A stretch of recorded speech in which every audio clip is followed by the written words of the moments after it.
Hello everyone and a very warm welcome to all of you watching us online. This is the PUBG Mobile Club Open 2020 Fall Split. My name is Varun Super Johnny John. I'm going to be your host, caster and analyst for this entire event. And talking about the things, it is going to get pretty intense as we step into the action that's going to take us through with our journey to help us find the teams that are going to represent Pakistan on the international stage this time around. But before we get things started, allow me to introduce my co-caster and co-analyst for this PMCO Fall Split. And ladies and gentlemen, it's going to be no one other than Fixes. So, how are you doing, mate?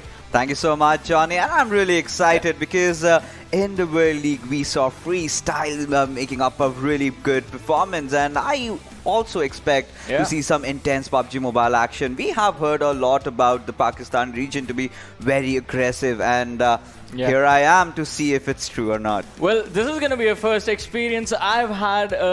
Like, my journey has sort of started through watching the teams of Pakistan grow, and it has been pretty incredible. I mean, talking about the returning name, Team Bablu is one of those big ones. Freestyle is definitely going to be there. 247, HellRaisers, a lot of big names are going to be stepping back into the backgrounds to fight it out this time around, because it is an intense format and there is a lot on the line as well. Talking about the format, so we have 32 teams to begin with, who are divided into 4 groups. Each group contains 8 teams, and from these group stages, only 24 teams will move forward to the semi-finals. From the semi-finals, 15 teams will move forward towards the regional finals of this PMCO Fall Split 2020. You know why 15? Because one team already has a slot in the finals, and that team is Freestyle. Absolutely, and they deserve that. And we also have to talk about the prize pool. We have to see what's on the stake, how much moolah is on the line, and there you go.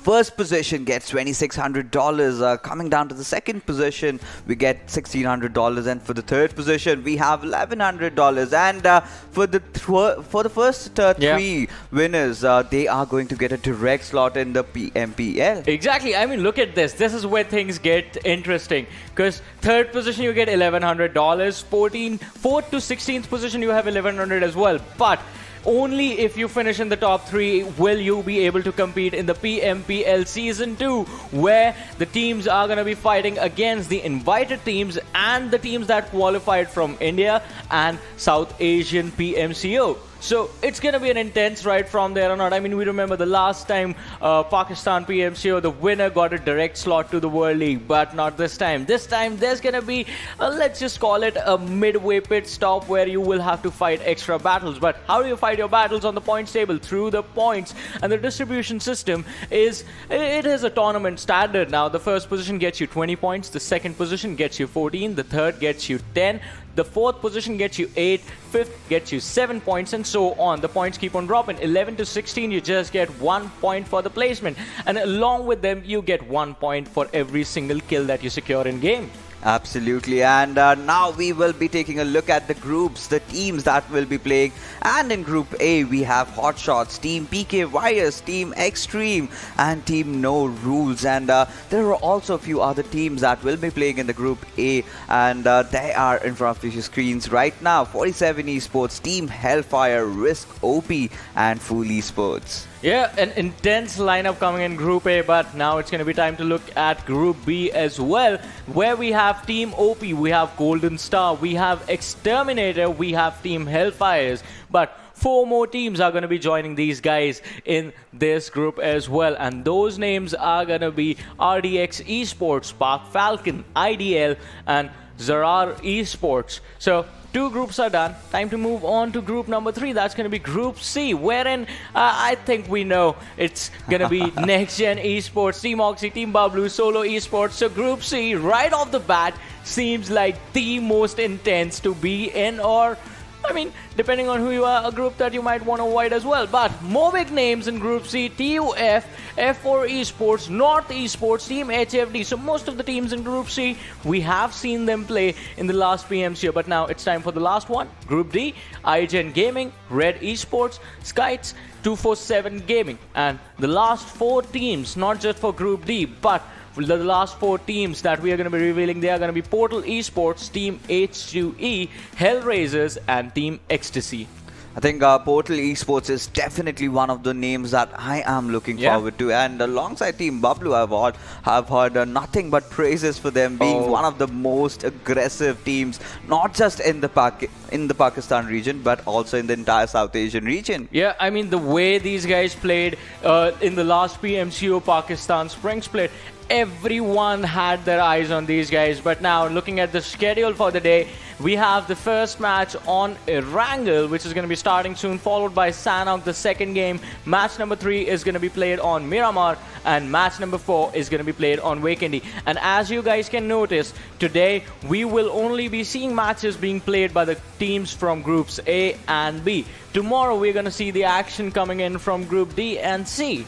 Yes, absolutely. And in Group A and B, there are certainly some teams that we will definitely be looking out for, because in the World League, we saw different metas coming in, but this is the fall split. So new teams, new strats, new style of gameplay, but in the same old PUBG Mobile. Exactly, the same old battlegrounds, the same old maps, but the new things that the teams have picked up on, how are they gonna use them to their advantages inside of the game? And talking about advantages, this is, I mean, if I were to compare regions, because even last time Ocean was here with me, and we were talking about games, and even he had this expectation of, all right, let's see how aggressive the games can get. And right off the bat, we had one team that would just rush in and take down like an entire squad in an instant. So that is the sort of expectation we are coming in with right now for this team. And talking about the game, I guess it's just time to jump right into the action with the very first game that's going to be played on Erangel, and the trajectory is in front of us, starting from Nova Ripnoy and heading towards the Gatka area. Absolutely, and keeping my minds open, I do not have any sort of predictions, but if you look at the flight path trajectory, a lot of teams are going to have trouble going towards the northeastern regions, especially Yasnaya. Then you have Lipovka, Mansion, even Prison is looking really far, and even Siverny, Zaki. Those are the areas that the teams are going to have trouble going to, but there are a few drop locations that are going to be the hotspot areas, like Novoripnoy, military base. Then we can now see a few teams going down to Pachinki, Milta, Farm. So I'm really excited. Are you? Yeah, even I'm really excited for this one, but we're going to have to wait and see how these teams play things out, or have things changed since the last time. We can see the players from Portal Esports heading towards the Farm Milta area.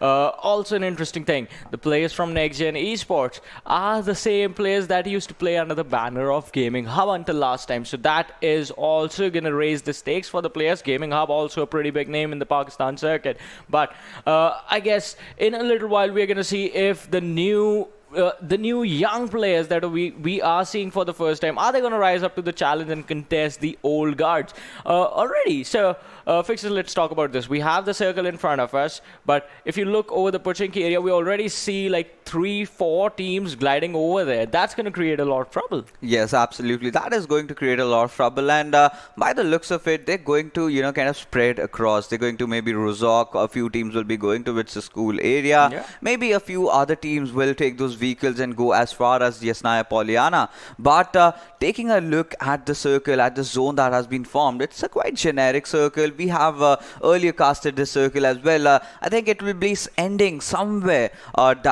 south of Mansion, somewhere western side of Shelter. Yeah, I mean, generic circles are pretty interesting because you have seen them multiple times and the general direction is the same. But one thing you cannot predict is where your opponents are going to come from, as Emerge looks to face a 1v2 situation against squad number 5. And this could get pretty intense. They know where he is. He's given away the sound cues, has an Uzi in his hands for the perfect weapon for close range fights. But if the players that are in front of him manage to spot him out through the windows, he is going to be in so much trouble right now. Emerge, he needs to be patient. So I think almost all 3 of the players are going to be in the same situation. Squad number 5, the players have called for backup already, and so has Emerge.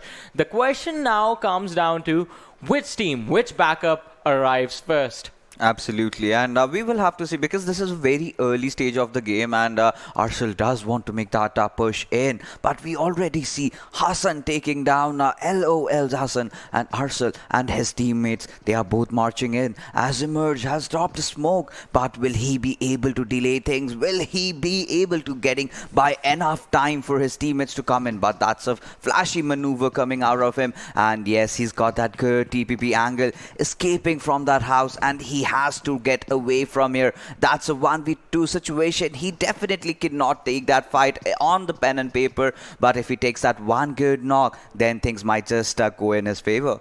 Well, we're gonna have to wait and see how this works out. Emerge, he's standing on top of the staircase over to the right hand side, in towards the bedroom area, but his opponents, they are trying to climb in, and Emerge, he tries to take the fight. The first finish is gonna come in right in front of us, and that was a pretty fast one. The instant headshot over there just is gonna put NextGen Esports players in a bit of trouble, as Emerge was taken down and his teammates are gonna be left with a 3-man squad now.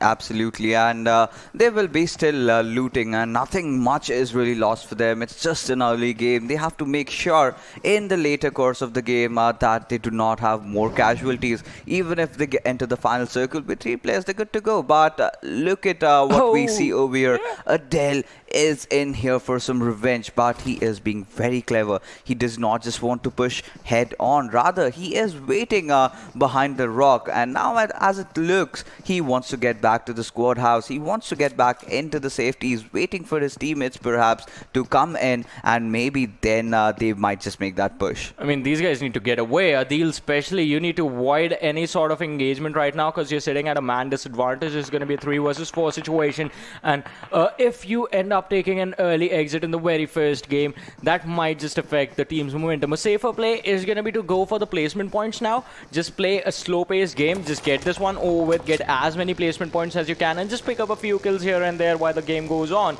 And then when you come back in the next game, that's when you try and go for those skill points and get those skill points back for your team's advantage. Absolutely. And earlier we just saw Team Hellfire making their move near the school areas, trying to loot out and get as much as they can, because they also need to make the rotations possible. They also need to make those quick rotations inside the center of the circle.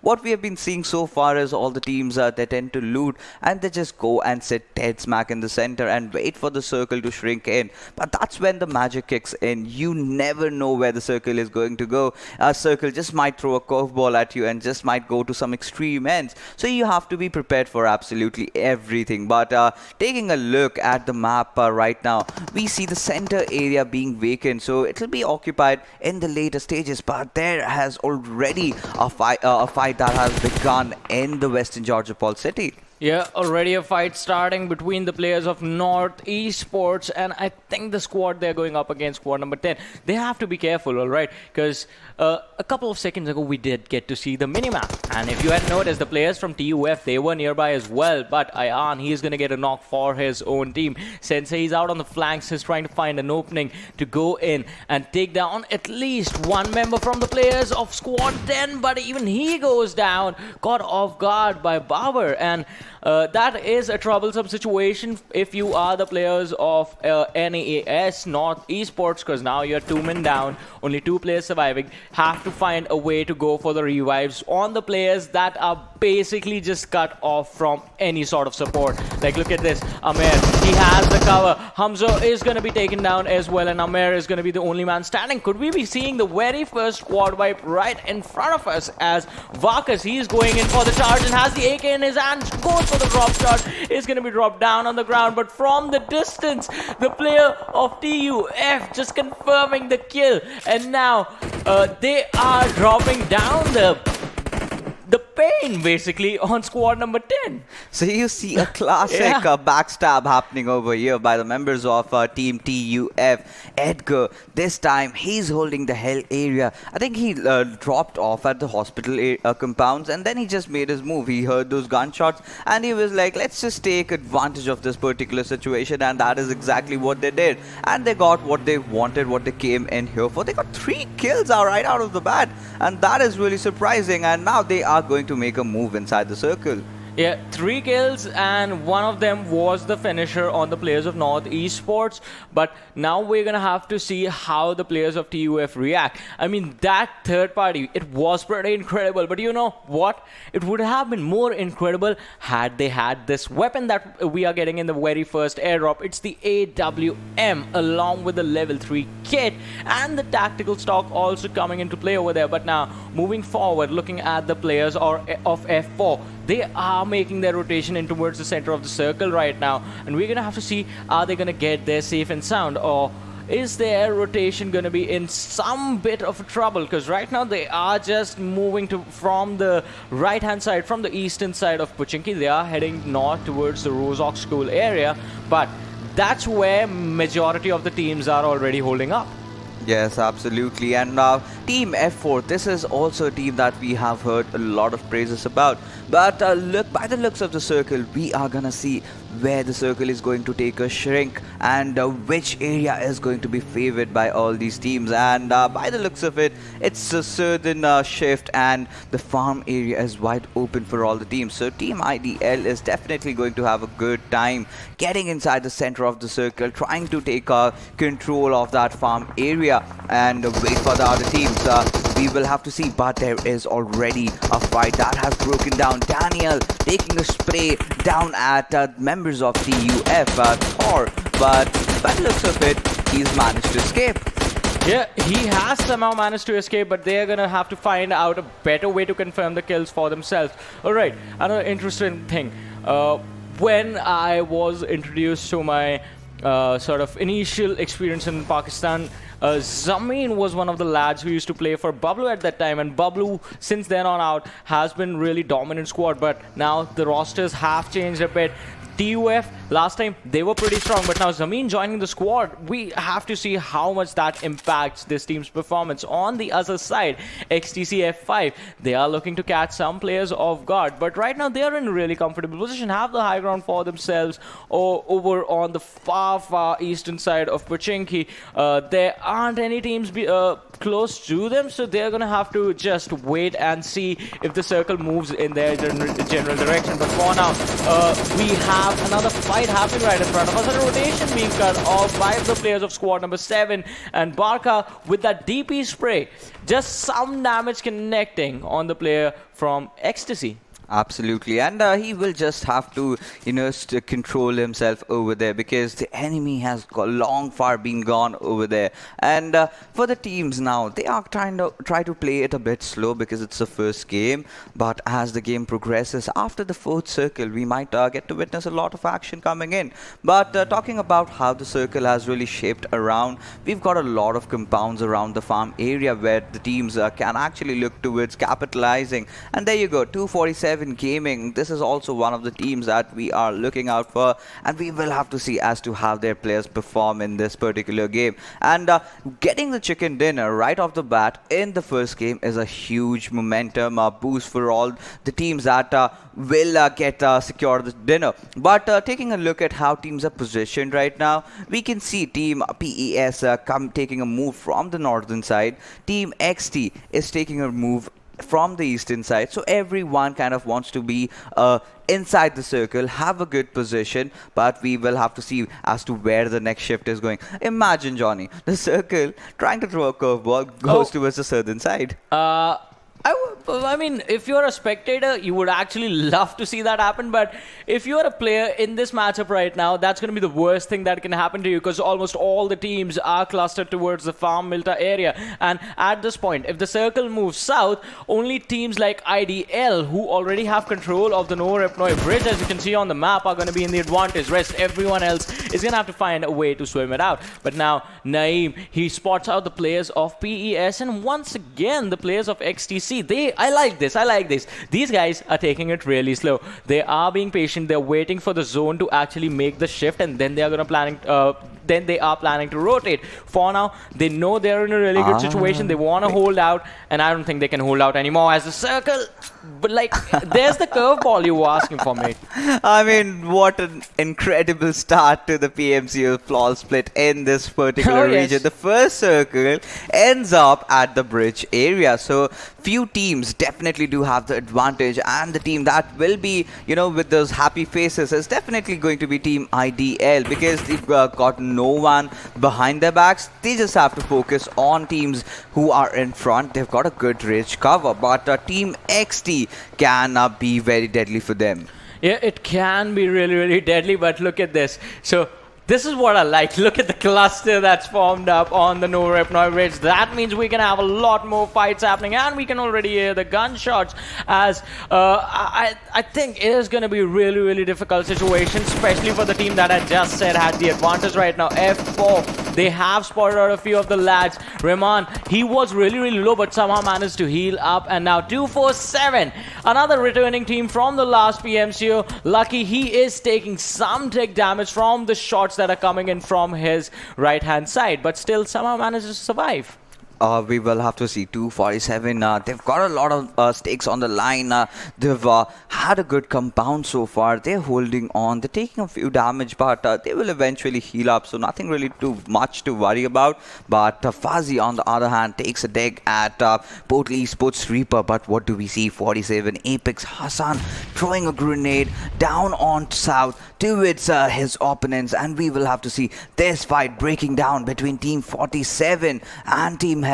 So anything can happen. Both of them are located in the Barnhouse areas. And Hash, there goes another grenade, but nothing really connecting right now. Yeah, nothing really connecting, but they have to find an opening really, really fast, because we know what happens. All right. So if we can get the minimap with us right now, you're going to notice something really interesting.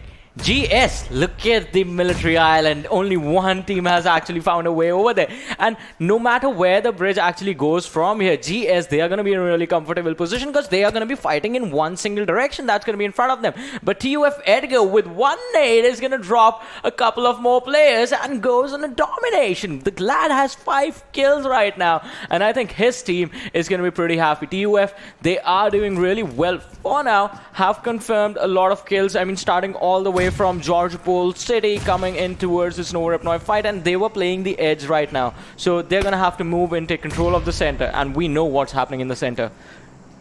Did I just see one grenade wiping out an entire squad? Yes. That's some aggressive action coming in there, ladies and gentlemen. But right now, Evil has also taken the wrath coming in from Team 47. And now, Team 47 will definitely try to capitalize on the situation as they go marching in. Lucifer trying to hold on, but Hash takes him down and will finish him off instantly. And now, is he going to make that push happen? Yes, he does. Opponents have obviously revived their teammates, but right now the push has already come in for Team 47. They are going in through the house. They will make that entrance, and by oh my, they are holding out on the upper floor, and that might be really, really troublesome for this particular team, as Thoughts does eliminate one player down there. But now 47 looks to be backing off. I do not understand why they did, but let's see what they're up to. We'll have to see what they're going to be up to, or what they are coming in with. In the meanwhile, we have another team being eliminated. That's going to be, I think, headshots being taken down. But Team 47, that is squad number 9 right now, charging in on the players of squad number 17. One more man falling down. Devil was taken down. Just one lad left standing, fighting on the stairs. He's going to be finished off as well. But now, switching over to the other side. If you notice, a couple of seconds earlier, we did see a picture-in-picture sort of a situation of a slamming, and that was 247, just making their way from one edge to the other. Sitting on the outside of the circle right now, they're going to be in a little bit of a sticky situation, as all the teams on the inside already have controls of the compound, or they have taken away controls of the compound by eliminating a few teams for themselves. Yes, absolutely. That they have done, and 247 this time in a lot of trouble because the push has already come in. Team F4 is the one charging in, and there is one helpless guy who just got taken down over here, but still 3 members are remaining, and Team F4 needs to push in, and that has to be fast. The grenades have already been lobbed in, but F4 versus 247, this is going to be one hell of a fight. But on the other hand side, we also see fights breaking out as hell has broken loose in the certain area of Milta. The Milta area, I mean the notorious Milta area. This is why it's notorious. You don't have much compounds, but if the circle forms here, you're going to be in a really bad situation. And talking about bad situations, 247 Gaming is going to be taken out of this game by the players of F4, and it was that crucial utility that came into action. But what did we just witness? TUF getting eliminated on the 11th position right now. Squad number 8, they have spotted out the players of 4-7. GS, they put themselves in a really good situation, crossing the bridge and moving over to the military island. Now, they have crossed the Nova Repnoi bridge, come back on the main island, and are sitting on that gas station that's right on the very edge of the island. And I think that gas station might just be the key for them getting the chicken dinner, because obviously this is a really good spot, and all you have to do is hold on to your horses, make your shots right, connect them, and finish everybody that makes a push at you. But by the looks of it, Team Ecstasy and Team Xetreme, these are the teams that we are also looking forward in this particular game. But PM trying to peek out, trying to take a few shots onto its phobia, or maybe Tarzan, whoever gets to be in his crosshairs. But Tarzan, he's already dug in a few shots of his own and knocked down a few players out there with his Car 98. And right now, Team XT, they are moving behind. They have to get inside the circle. The triple story compound is definitely going to be one of their favorite choices, but right behold, in front of them, there is already a squad there, and we are going to witness some absolute pandemonium in maybe a couple of seconds more. I mean, I think we've already started witnessing the pandemonium by the way this game has been going so far. Zayden, he did take some damage, but now did prone down. The boosters are running. He needs to heal up. But let's see where this nade from Abud is going to land, and does it take down a few players? Oh, missing its mark. The players from squad number 5, they are going to find themselves in the safety. And Abud, he does not really have the angle to actually land those grenades on the players. Yes, but still, look at them. They're just chilling. They know the right time to make that entry inside the circle. They're playing through the edges, which is a really good strategy. But on the other lines, we see a lot of people being taken down. This time, F4 being under the lead. A lot of bullets being thrown at them. But Reaper, he is spraying down. Does manage to take down Zaidan. But will the push come in? This is absolutely chaotic. BladeOP does spot a few players down of Team F4. Wolverine under a lot of bullets over there, but BladeOP, he is still holding on to his covers. He knows that he needs to keep his spray route, but he's not really peeking around. He's just showing himself up. But IDL, have they finished off Team F4, and this is a huge shocker. Yeah, that is a shocker. But moving on to the other fight, squad number 5, XT, they planned on actually charging Abud, the man who was actually separated from his team. So Abud right now is just stuck in that watchtower, while his team, the other 3 players from his team, they're on the other side of the road. There's no backup for him if they plan to charge from the backlines. That's what they thought. But Abud, he can take a stand for himself, planning to actually managing to take down one of the players from squad number 5, and thus putting his opponents in a bit of a pressure and a sticky situation. But the smokes on the road, are they planning to cross over? This is going to be a really bad decision. Yes, absolutely. Team Xetreme are having their 3 players alive, and now they are actually making that push happen. PM is closing in, and right now Team SCYYY are in a bit of a pickle, right? And they have to make their cards right. And now PM has definitely lobbed a grenade down. One player is knocked out, and CM and Mad Max are definitely providing the cover fire from the other buildings. Now they are kind of getting sandwiched and surrounded, but we will have to see if Team Xetreme can pull off something really crazy. But there comes the Molotov. There goes one player down. But on the other side, Portal Esports is in the receiving end, as one of their players have already been knocked out. Yeah, they are going to be in a really bad situation, but Dino from this high ground can actually turn things around. He's getting so much information for his team.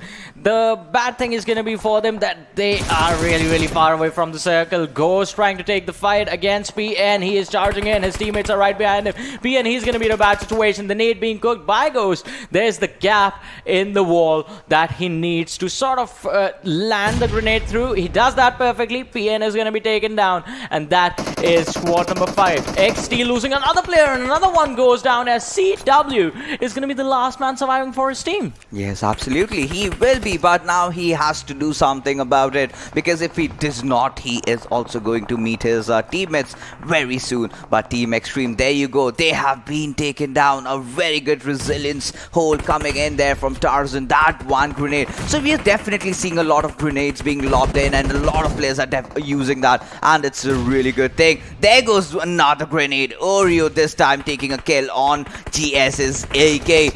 Another grenade being locked up, but PES just have their one member surviving. That is Reaper. He is trying to helplessly revive his teammates so that he can get into the action. But the circle, look at it. It's so crowded. So many players alive. 21 players are remaining. 7 teams, and there comes the push. And GS really needs to hold on to their horses and needs to play their cards right if they have to win this particular game. Yeah, definitely need to play their cards right. One mistake and you could get eliminated early on in this game. We have 7 teams remaining, 20 players alive right now. And NextGen Dero, he does spot out a few players. I mean, does not really spot them out. I mean, his teammates are falling down right in front of him. He's just trying to survive. Adil is there on the first floor, and XTC, they can at any given time, at any time that they want, just go up, finish him off, and get that extra kill for themselves. But on the other side, squad number 8, they have their own players falling down to grenades coming in from F5. Yes, and Golden Stars are looking really good and are a strong contender for a chicken dinner in this particular game. But Oreo does take down Naeem, and Rebel, he is prone in. He's waiting. He's watching every single action unfold right in front of him as IDL are making their moves. But they're in the squad house. The big house is also occupied by 2 squads over there. Adil being in the wrong side of the enemy territory. Will he be able to survive? Will he be able to pull off a shocker? But Dino, he's got other things in his mind. He's taken the roof. Now, will he be able to spot down Oreo in the right neck of time? Golden Star players, they are also kind of restricted to one single compound. On the backlines, we do see team number 14, that is Team Side, coming in. So this is going to be one exciting final circles. Yeah, it is going to be an exciting circle indeed as the fight start happening. Adil is going to be dropping down. But now, Ecstasy, they're going to be in trouble. Alright, Adil drops too. And now Cairo, he is going to be under a lot of pressure. He's going to be the last man surviving. Here comes Adil, but Cairo somehow just manages to survive that situation. And Adil from NextGen Esports, he's still standing. Cairo, he's barely 1 HP, healing up behind the wall. Adil is trying to find a way. He needs to go in now. Goes in, tries to fire the shots, misses a few, and Adil falls down. NextGen Esports being eliminated. All thanks to Cairo. He somehow managed to survive that situation, but I don't think he's going to survive for long as the players from IDL just run in right in the nick of time. But we have to give the credits to Cairo. The way he clutched that team wipe there, that is commendable. But IDL definitely taking advantage of the situation. But look at what we have. Tarzan taking down one of those players, and it's just 3 teams remaining. It's Golden Star, it's Team IDL, and Team Sides. Oxy burning down, and he will also get finished down by Fazzy. But there you go, Golden Star gets eliminated. IDL is looking really strong, and they are marching in for the chicken dinner as Tarzan is the last player remaining. And I do get an idea that they exactly know where he is. I don't think so. They know where he is because Tarzan is just lying there doing nothing.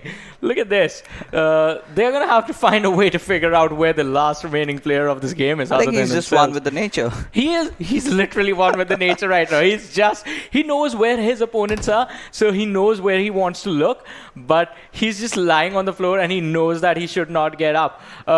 There is a really, really small possibility of Tarzan actually getting the chicken dinner for his team in this game. Yes, there is, but he needs to make sure those first shots connect. He gets those first initial few knocks, but no, I think his position has been compromised as the members of Team IDL are pushing in. There comes the Molly, and one player gets taken down by Tarzan, but will the second player spot it? And yes, that happens. But that was some good effort coming in there from Tarzan. But Team IDL definitely being the winners of the map Erangel, and they've secured themselves a winner-winner chicken dinner. Well, yeah, it was an incredible match indeed. I mean, not just talking about the winners, but the way it started off and the way it finished. That final circle, it was intense because you had multiple number of teams and not enough houses for them to take over. That's why we saw those over-aggressive charge-ins come into play. And the fight between Adil and Cairo, that was an incredible one. Because first it was Adil in a 1v3 situation, managed to take down 2. But then Cairo somehow survives barely with 1 HP. Adil comes back for the 1v2 situation wherein he thought he had the advantage, but by the time the 1v1 took place, his teammate had already fallen down, and it was up to whoever actually managed to mess up the least in that close combat. But you know what I really loved about this particular game? The use of grenades. There was so much grenades action going on. Every single player had almost around 5-6 grenades for himself. And we did witness a lot of clutches coming in by a lot of different players. Some nice plays. Cairo definitely being the one that we have to point out, because he was just surviving with a sliver of HP when the last player pushed in. He did manage to finish him off, but he was kind of unlucky because then Team Ideal just capitalized on the situation and took advantage of it. But that was just the first game. We have 3 more running, and I'm really excited as to see how the other games are going to unfold. Even I'm really excited because the next map is going to be Sanhok, then we have Miramar and Vikendi lined up for you guys. But talking about taking advantages of situation in this game, I mean, we started off that way, if you remember. The fight happening in Georgopol City and TUF just coming in from the back lines on top of the mountain around the hospital compound and just taking down players from both the teams. I think there were a few disappointments, however, coming in from Team F4, then Team PES, because we have heard a lot about them. They are one of those best teams in their particular region, and the first game might have been a bit sloppy, but I presume that they will be coming back strong in the games to come. Yeah, I mean, definitely, because as we were talking about the format as well, each team gets to play 12 games in total. So these guys have 11 more to go for themselves, and that's going to decide who moves forward from there. So the opportunity is not yet lost for anyone. Yes, that's definitely not lost. But if you talk about what happened in the previous game, so we saw the circle taking a lot of shift towards a certain side, and for a second we thought that it might end up on the bridges, but then it was really favoring the players. It ended up in the compounds where a Team Ideal just capitalized, like we said, the situation and took the chicken dinner. Alright, let's talk about this. Only one team was able to make their way towards the military island and then come back. And I feel like that might have just been the 200. I think that was Golden Stars. Yeah, it was Golden Stars, and that might have been a 200 IQ play, because from there on out, they just had a pretty easy situation to deal with, wherein all they had to do was move forward, take one fight, move forward, take one fight, and they could have played the edge really easily. But let's have a look at the standings after match number 1, wherein IDL is going to be leading the charge with 33 points going in their favor. And just look at the number of kills that they have, 13 kills. Look at TUF. Yes, of course. I was just going to come over there. I mean, TUF definitely finishing on the 4th position. Nothing really much to scoff about. Okay. Placement points and the kill points. That is where I got shocked. Really, 11 points. Though they got eliminated really early, but those 10 kills definitely being one hell of a shocker. Yeah, it was a shocker indeed, and you're going to have to figure out how they are actually managing to get that many kills. I mean, we do know how they got those kills. One was a third party, the other was the grenade kill fest that they got for themselves going, Yeah, I think that was Edgar that got that whole squad wiped for him. But taking a look on the bottom half of the table, we have F4 Esports and Portal Esports. Definitely the two names that are standing out. And in the games to come, they will have to step up. Because if you keep slacking off like this, then you never know, you might just get out. Talking about getting out, another big name that did get out early on, it was 247 Gaming. Okay, and, yeah. Even they are going to be required to step up because the teams returning from the last PMCO, I mean, there are going to be a lot of expectations. Talking about things coming back, one thing that has changed like really massively is the level of aggression that you see in the game, because as I was talking about it, like usually when we are casting matches from Pakistan, the matches are really aggressive, teams charging and constant fighting, but this time it looked like everyone was slowing things down. They were giving respect to each other and not just charging into firefights for no reason. The fights were actually thought out, and as you said, utilities were the most important thing in the match. I really like that. Absolutely. Yeah. And you know, this new kill format that we have, the standings, like the points system, I think that is where Team TUF really capitalized on, because they just had that one position point, but the kill system, the kill meta that has been inculcated from quite some time, and teams are definitely utilizing it in their own benefit. Definitely teams have adjusted to this, because this one was introduced a while ago, but from there on out, it does seem like the aggression has sort of caught up with some teams, and some teams have sort of gotten used to their own playstyle. But as we were saying, that was just the first game. We have 3 more matches to go. The next one is going to be Sanhok, but that is going to happen after we come back from a short break. So you guys stay tuned and keep watching. We'll be right back.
Hello everyone, and once again welcome back to the PMCO 2020 Fall Split. My name is Varun Super Johnny John. That is Fixes joining me on the desk this time, and we're going to be heading into match number 2, which is going to be played on the map of Sanhok. Absolutely, and we've had an incredible start with so many teams getting aggressive right off the bat. And now, as we're moving on to a fast-paced map like Sanhok, we're going to witness an even faster outing from all these players. Yeah, definitely. I think faster outings is the right word, because we did see some insane plays being made, especially as far as the grenades were concerned from all the players inside the server. But this time, talking about last game, it was Team I Don't Lose who took the victory for themselves, showcasing that they do live up to their name. But in the next one, in the land of Sanhok, which is pretty famous for having a lot of snakes in it, is it gonna be the aggressive playstyle of certain teams like Team TUF or Team IDL and 247 Gaming, or is it gonna be the slow-paced playstyle that's gonna get the victory? I guess only time will tell, because we're gonna have to see where the circle goes as well. Yes, absolutely. From the latest trends that we have observed, we've seen the circle shift a lot towards the western side. So I'm looking forward to the teams that are going to drop onto its Hatin area or maybe Camp Alpha. So those are the areas that are going to be stacked up by a few teams. But I am also going to take a look at Boot Camp, where maybe one team might drop, or maybe there might be like 2 or 3 teams competing for that hot drop. I mean, talking about hot drops, there are a couple in this map of Sanhok. There is the Boot Camp here, there's the Paradise Resort, there's Ruins, there's the city of Painan, but there are areas that are pretty much abandoned as well. Talking about Camp Alpha, that place you hardly have teams going there. Camp Charlie as well, you sometimes have teams that like to start from the Camp Charlie location, but usually even in our region, there are only a few teams that go to that area. Yes, absolutely, and that's the beauty of PUBG Mobile. You can never predict.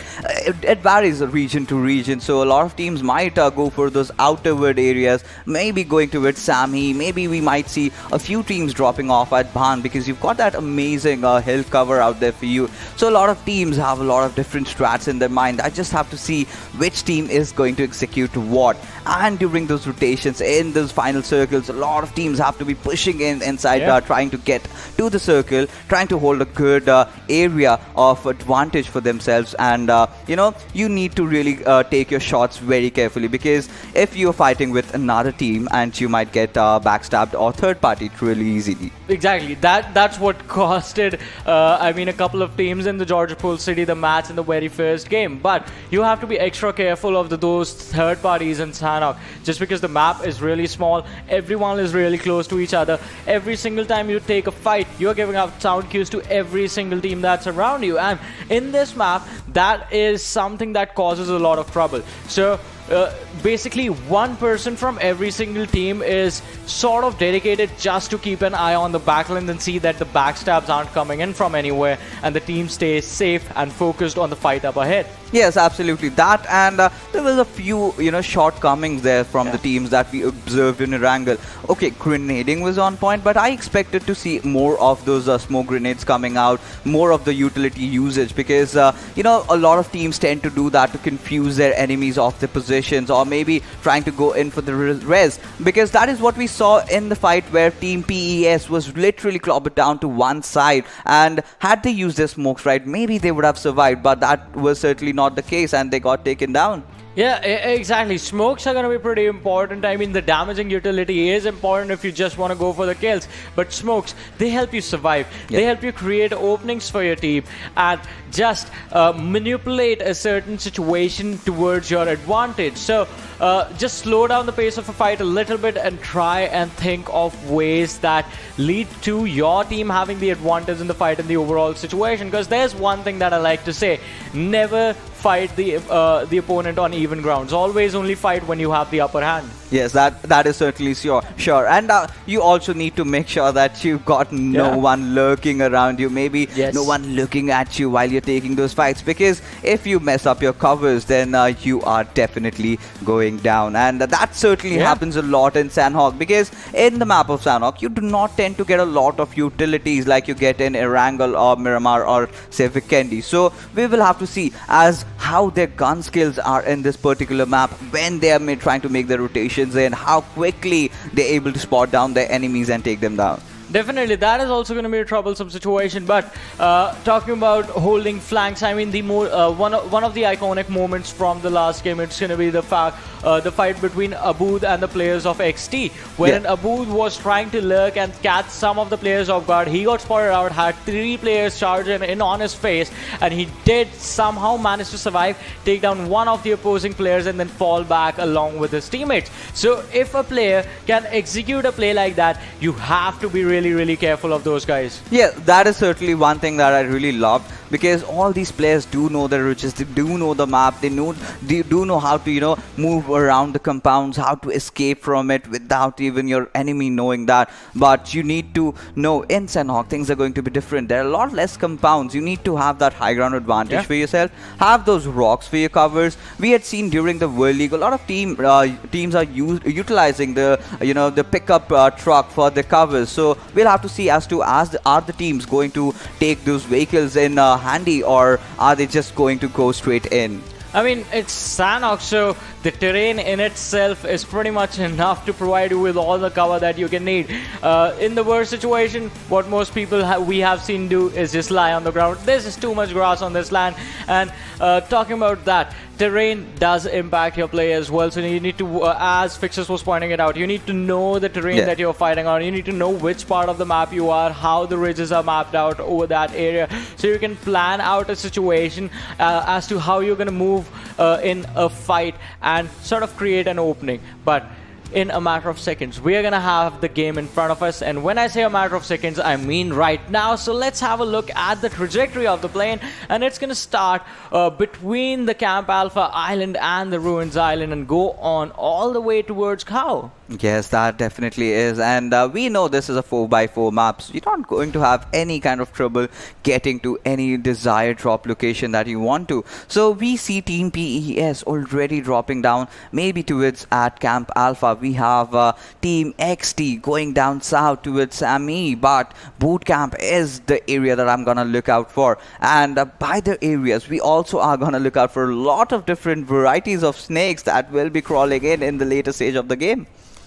And we also see a few teams going up on towards the northern south into the Cow region, and that is Team Hellfire. Definitely Paradise has been taken by Team F4, but we also see members of Team Ecstasy dropping down over there. Team TUF however goes towards Camp Bravo, but the area of Ban kind of looks vacant. Yeah, Ban has been left abandoned for now, unless 247 they decide that they want to take control of that empty area for themselves. But for now, HellFighters, they are gonna have to be careful, as they do have squad number 13 right next to them, and this can spell some trouble for them. The Hearth End area, this is gonna be a high priority location, starting from the northernmost point of the map and coming down south.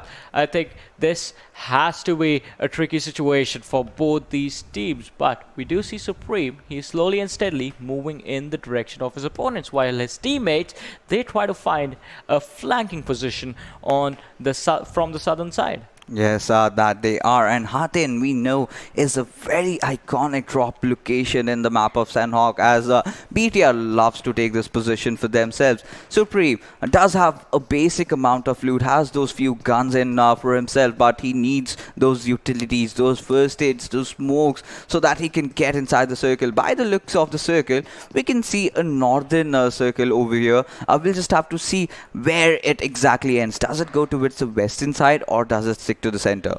Yeah, that is going to be important as well. For now, these teams are going to be in a safe situation. It's just the first circle. You can take your time to find your loot. You can take your time to figure out how you're going to rotate it. But 247 Umi, he's moving out in the open. Edgar, he should have been able to spot him out as Umi was coming down from the slope. This is going to be a weird situation for the players of 247 Gaming. But TUF, they can be in trouble as well. I don't think Edgar suspects there are players behind him, as he was crossing the road out in the open, and with the shots being fired, finally the information is going to be given away. But Edgar, he is away from his teammate, does not have any sort of a backup. Alright, I was wrong. Zameen is here for his teammate, and Umi is going to be taken down. Lucky he's on the very left edge of that hut. that's in front of him. Edgar does take some damage from Lucky, but Umi is getting a revive. So this is just here to delay a push, or any push in fact, from the players of TUF. You can never rule out that this player Edgar, he can go all grenades in, but does he have one? Because this is still the early phase of the game, and Lucky does peek out but will get taken down. Edgar getting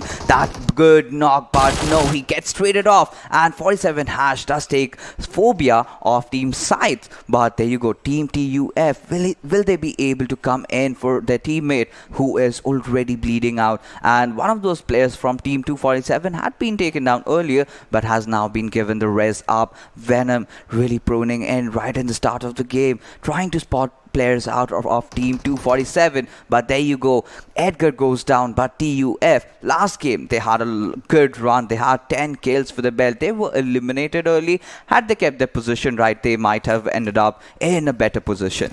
Yeah, they could have ended up in a better position, but for now, the position that they are in, let's talk about that. It's not good at all.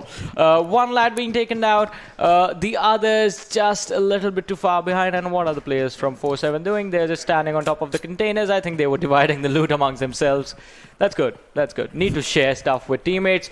On the other side, more fights happening throughout the map, and the squad with squad number 13, that is going to be the players of NextGen Esports. We did see Emerge take some damage. This fight should go in their favor, as the team in front of them, it's a 3-man squad. On the other hand side, we see Team SCYTES taking a lot of damage out there. But right now, if you can see, Babar is actually trying to make that push happen. So he has definitely got that higher ground advantage for himself, but he spots out Azim. I think that's 9 over there, and he gets knocked down and is out of the game before he even realizes that, and he will be finished off definitely. And okay, there goes that second player. Yeah. Rebel also getting taken down, and right now this team is looking really good and looking really strong. Cairo, he had a good outing in the last game, but can they get that chicken dinner? But because they've already lost 2 of their players in the process. Yeah, Ecstasy, even this time, Cairo is just going to be left to lift up the burden for his team. But the first airdrop is coming inside the game with the MK14, the tactical stock for the rifles, and the level 3 kits. So this is northeastern circle that we are seeing in this game, and the common hotspots is where the action is, where we thought at least the action is going to lie. But it's those rotation points, the crossing points from one island to the other, the crossing point from one hotspot to the other, where most of the fights are happening right now. Squad number 17 and squad number 13, that is NextGen Esports facing off against the HellFires right now. And HellFires is the team with the 3-man squad.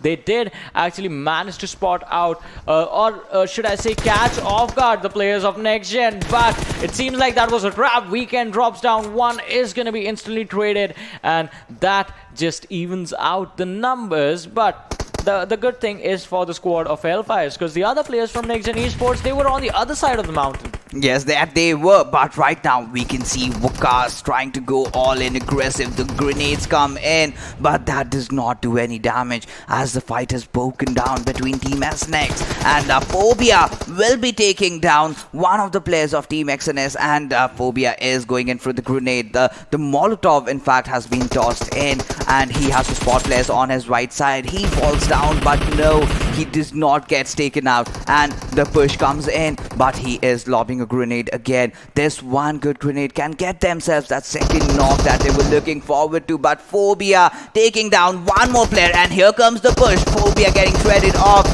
but no, the fight is still on. But no, finally Team HotShotSs have been eliminated in the start, and that's the first squad to be going out. Yeah, the first squad to be eliminated from this game. That has to be quite unfortunate. But talking about this team, SCYTES, they have been living up to their name as well. I mean, SCYTES is something that the Grim Reaper carries, and this time them being the Grim Reapers for the one team, and that is the team of HotShotSs. So an incredible performance this time around, starting the game at a really high note, I should say. But interesting thing. All right, Fixers, look at this. Do you see on the northern side of the map, in the water, in the waters, is that a ship? Is that a fish? No, It's Aladdin from Team Portal Esports. Is he going for the drop? The military drop that landed in the waters. He's taking a whole route up from the north, trying to enter. That's a really good strat. And in fact, I would really commend it because nobody else is there. Nobody is going to take them down from the shores, which has been a case with most of the teams. But this time, Portal Esports are looking really strong. The last game was not a good outing by their standards, but this time, marching down from the northern side, will be going towards the southern side. They have Team Golden Stars waiting in for them, but if they play their cards right, if they make some holding out there in the northern area, I think we might get to see a fight between Team NGES and Team Golden Stars, and Portal Esports might just be able to capitalize on that particular situation. Yeah, but right now it looks like SCYTES, they could be in trouble as Team 47 Esports is right in front of them. Salman, he's trying to find an opening. He knows where the players are. He's just trying to see if he can spot one of them out in the open, exposed and completely vulnerable. And then all four of these lads are just going to run down this ridge into the huts and finish off these players that are remaining from the team of SCYTES. Yes, that they are going to do. Team 47 was really looking promising, but had a kind of a kerfuffle in those barn areas. But right now, they are looking really strong, and they have spotted down the members of Team SCYTES, and they are looking like a three-man squad, and shots have been taken, damage has been done. They will have to heal up. But right now, look at the aggression coming in from Team 47. Gulal is trying to make that push happen. Hash has already cooked up a grenade, but will that grenade actually go inside the house? That is definitely going to be a question. That did go in, but did not land right. But with that, the fight's going on between Team Ecstasy. Does manage to take down one player. Supreme is knocked. Team Hellfire being in a whole world of troubles right now. F5 did lose out on his gun. Was trying to fest down their enemies, but got taken instead. And Team Ecstasy, meeting their makers, have been eliminated. Yeah, I mean, they were just showed the way to meet their makers, but for now, coming back to the situation with the team SCYTES, Tarzan, he was trying to spot the players. Abood was dropped really low. Hash and his teammates, they are trying to find if they can go for a wide approach, but I think SCYTES, the position they are in, it is going to be really difficult to challenge them. They had cover. They know where the players of 4-7 Gaming were, and 4-7 Gaming just backing off is a really good decision for them. So looking at the survival status for teams in this game, two teams have been taken out, HotShotSs and Team Ecstasy. Yes, that they have been, but one of those teams did manage to get those 3 kills. So, like we told earlier, you need to have those kill points coming in, because TUF, like we saw, had 10 kills, but just that one position point ended up at the 3rd position. So, these teams can certainly make sure of that. You can go all in aggressive or just go in for this position points, because in the final circles, if you have your position correct, you're going to get a lot of kills. But looking at things right now, Baraka, we see him, he has spotted enemies on his screen right now, and okay, Team Hellfire looks to be in a lot of trouble. They have been surrounded, but Baraka has been taken down over there. Shots are coming in. Let's hope he does not get picked up, but no, he does take down another player. Ronnie will be the victim this time, but our Team HF going to make that push, because if they do, they are compromising their position. But right now, Bunny looks really strong. He does not want to let his enemy go. He wants to secure that kill for himself.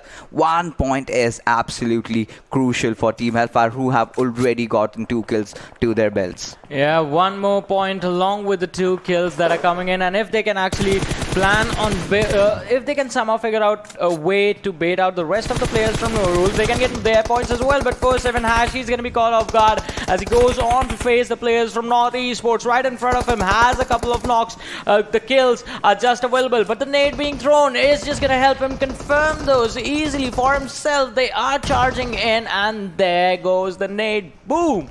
Another knock. Amer down on the floor. 2 players from the squad of North Esports being taken down already from this game, and 1 more was knocked out on the other side. That was Snow.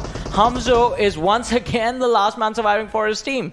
Yes, and Hamzo is being surrounded by enemies from absolutely everywhere, and 247 Lucky does spot the snake out and will finish him off. And with that, North Esports have been eliminated from the game. But the trouble for Team 247 is not yet over, because the gunshots have been heard by Team 47. And if they decide to capitalize on this, then they might be in a whole world of trouble right now. All right. Look at this. 4-7 Esports facing off against 247 Esports.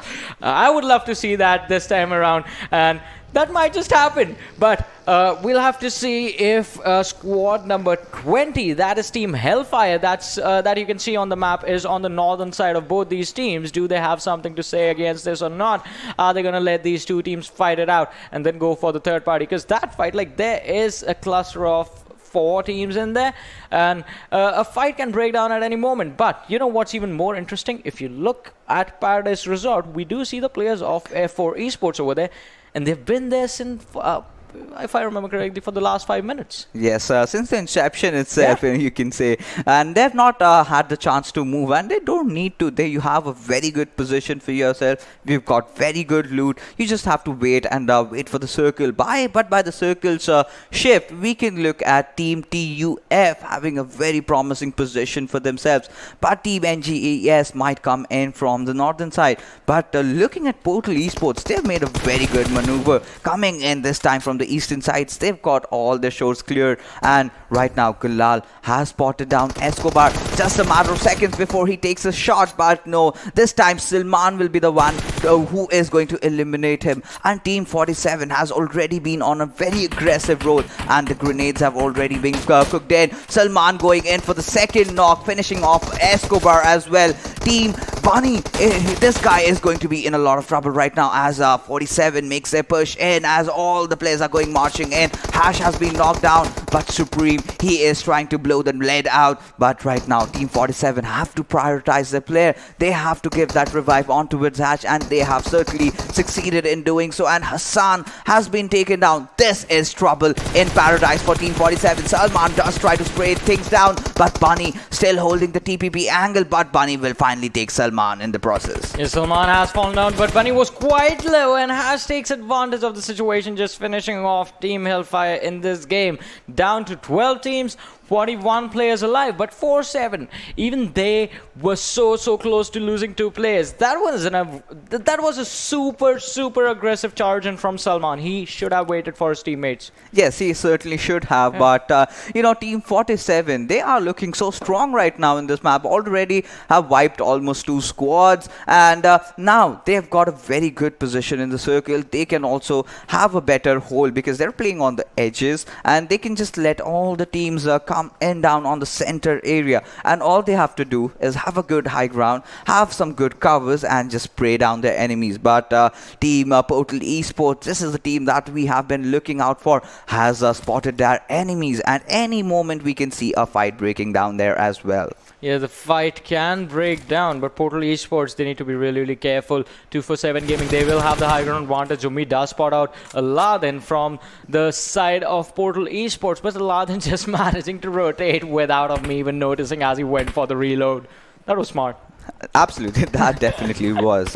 But right now MK's got a knock onto its ship, and right now I think all those flanks will definitely be followed by the members of Team DS. But Aladdin, he is really unlucky as he just revealed himself, and it was just too much, enough for Team 247 to have a trade fire knock. And now things have stacked in for 247 as they are going in for that push. Chut this time going in for the cover, and he will try to lob a few grenades down at the members of Team Portal Esports, and by the looks of it, they are actually feeling the heat.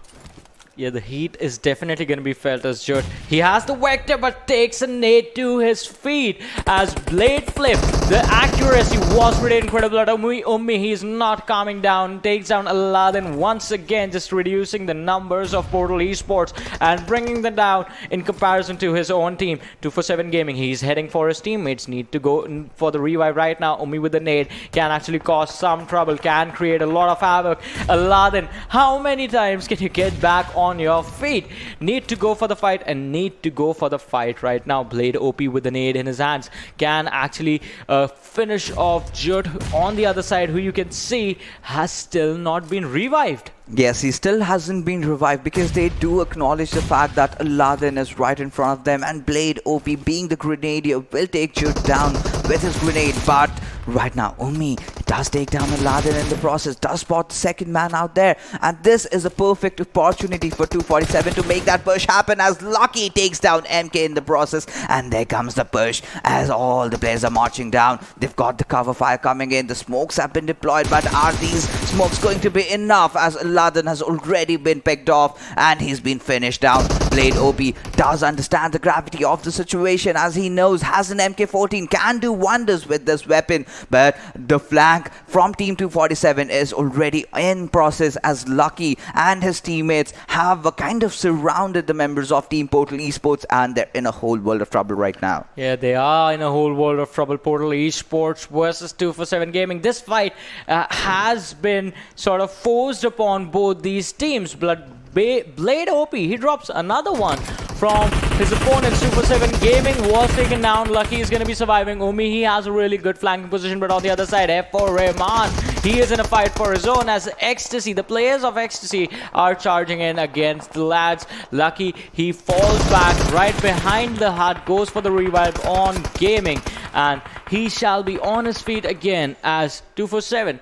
I think a good decision right now is going to be to charge in, because the players of Portal Esports, they have been cornered pretty much. They have been cornered, and Omi should actually make a rotation from the behind, go in from the left, try to take the other compound, the small compound, and throw a few grenades if he does have. But Lucky, by the looks of him, he wants those utilities, he wants those smokes, he wants all the ammo that he can get possibly in this world to, you know, just satiate his hunger and just go in on towards a member of Portal Esports. But Portal Esports, how long are they going to survive? Are we going to see a clutch out from them? But 47 team that has been eliminated, Team TUF coming in, then we have Team Hellfire also being a part of that. So now 47 that had a good outing initially are now eliminated from the game. Yeah, they have been taken out indeed. But on the other side, 247 Lucky, he goes on another fight up against the players of Gold Stars, and that is interesting situation, because now you have taken down another player from another team. You know that these guys are going to be joining in soon,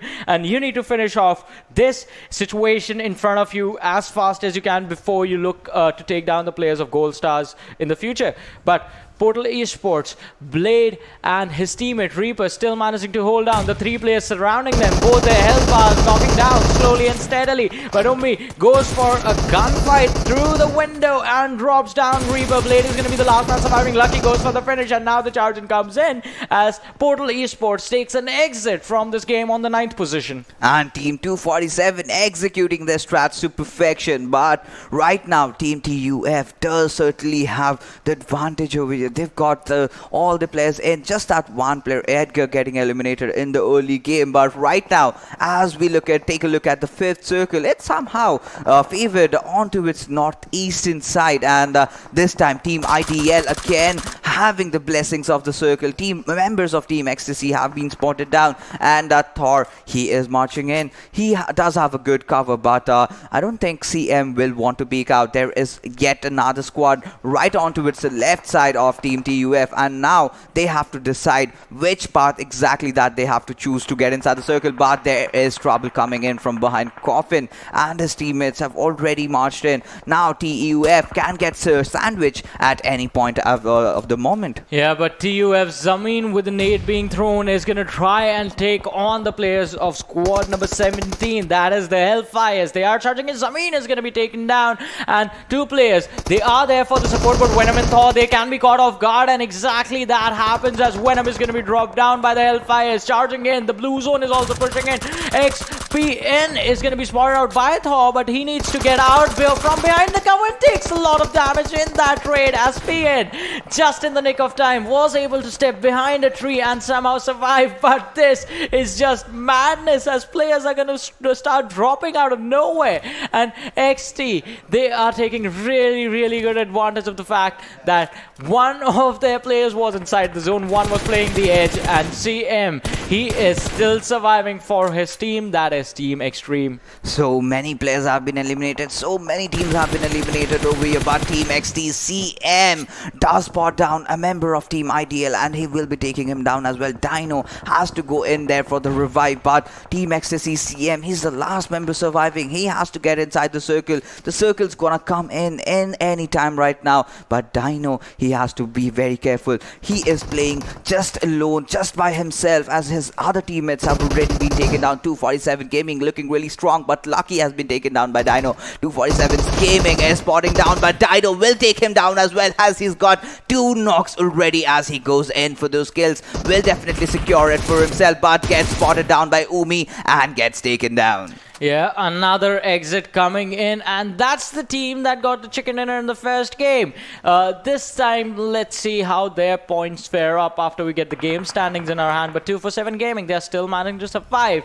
And CM, the last player remaining for Team Xetreme. So, looking at the survival status, almost all the teams just have one individual player remaining for their side. Apart from 247, but now all that could change. I think I spoke a bit too soon, as SCYTES Booth did try to take the fight, but ended up being taken out. And 247, they are certainly inching closer towards the chicken dinner. They've got their players alive. They've got a lot of kills, and if they get the chicken dinner, they're going to go home with a lot of points.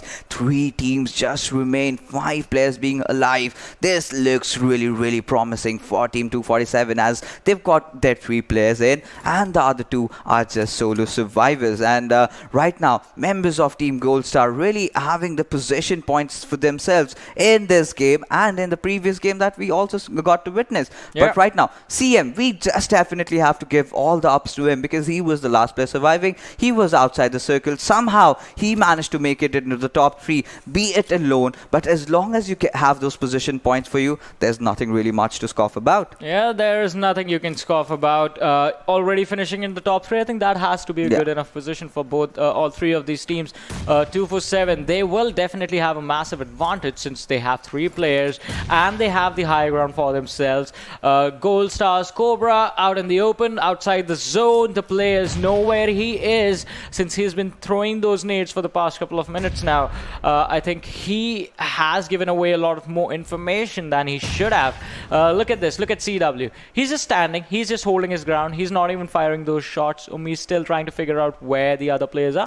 Yes, that he is. Xetreme CM, he was surviving, and Goldstar has been eliminated. Right now, it's Team Xetreme versus Team 247. It's a 1v3 situation. CM's position has not yet been compromised, but I believe Team 247 knows exactly where they have to. Now the grenade's being lobbed in, and there it goes. Will it be a kaboom? No, it isn't. And now his position somewhat hasn't been compromised yet. He is still living to fight for a few more seconds as the 3 players come down, marching together. Which angle will he be looking to cover, as Obi goes in for the spray? And there is a winner chicken dinner coming in for Team 247. I mean, they did put up an amazing performance in this one. There were certain points in the game wherein even I wasn't sure they were going to be able to take the fight, but they did do that. Did do that successfully towards the very end as well. And towards the end, Team Xetreme CM, I like the fact that he was just trying to hide. His objective was just to waste as much time as he can, and towards he knew it was over. Yeah, so, of course, he knew that, this was the end phases. He did what he was supposed to do. That is trying to get the best possible position. And second position, he will definitely be going home happy. But that's just not it, because we still have 2 more games coming up. Exactly, 2 more games remaining. And I think, talking about Team Xetreme, even the last time, it was a bad charging that costed them the game. Even this time as well.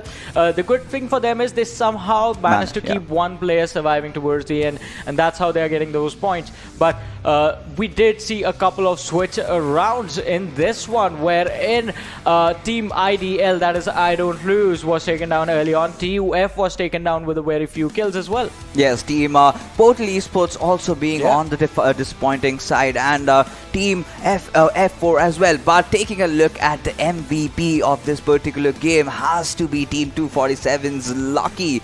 Look at the number of kills. 5 kills, 930 damage, 24 minutes survival time. He's done everything correct. Yeah, I mean, that's 25 points right there, along with the chicken dinner. So we're going to be seeing how many points did actually 247 Gaming get for themselves from this match number 2 and how the overall standings are looking out, because that is where it all matters. You need to keep your aggregate at a certain point wherein you somehow manage to make within the top 24. Yes, absolutely. That is what these teams are looking out for. But if you have a good start, you have a good momentum, you look really confident, because Sanhok games are really very unpredictable. But this time, we saw 247 Gaming going aggressive right off until the start of the match, and they just kept that aggression going. And in the final circle, there were just barely 3 teams remaining. Another interesting thing that we saw during the game was really few teams were taking control of the center.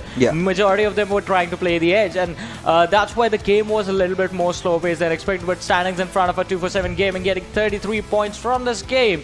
Second is Team Xetreme with 20 points, so good performance coming in from their side as well. And SCYTES, they took 6 kills, an early exit, but those 6 kills will result in them having a good standing. But looking at the bottom, we have F4 Esports and we have Team ECSTASYYY, who were forced to take an early exit in this matchup. Yes, that they were. But one good thing that I noticed right now is that Team SCYTES is being very consistent. Last game, this finished on the 2nd spot. This time on the 3rd position. And they're taking a lot of kills. So they're looking really promising. And this is certainly one team that we will be looking out for. Definitely. SCYTES, they have had an amazing performance so far. But let's see how the PMCO, like all the 12 games, which are now reduced to 10, how those 10 games go for this team, because the players have been in a really good momentum. Also, even TUF was in the first half of the standing, so that is going to impact their overall performance as well. Let's see where they stand, as we are going to have a look at the overall standings as well in a few moments. But before we talk about the overall standings, let's look at this. These teams, they are playing today. The teams that are coming in tomorrow, they have some big names for themselves as well. Like Team Bablu is going to be coming in. HellRaisers are going to be there. And just those 2 teams in itself, like, are responsible for a lot of aggression, let's say, from the last PMCO. But overall standings right now, IDL, they are going to be leading the charge yet again with 43 points. And 9 points behind them is going to be 247 Gaming. Yes, that they are. And Team SCYTES are being really consistent on that 3rd position with 32 points.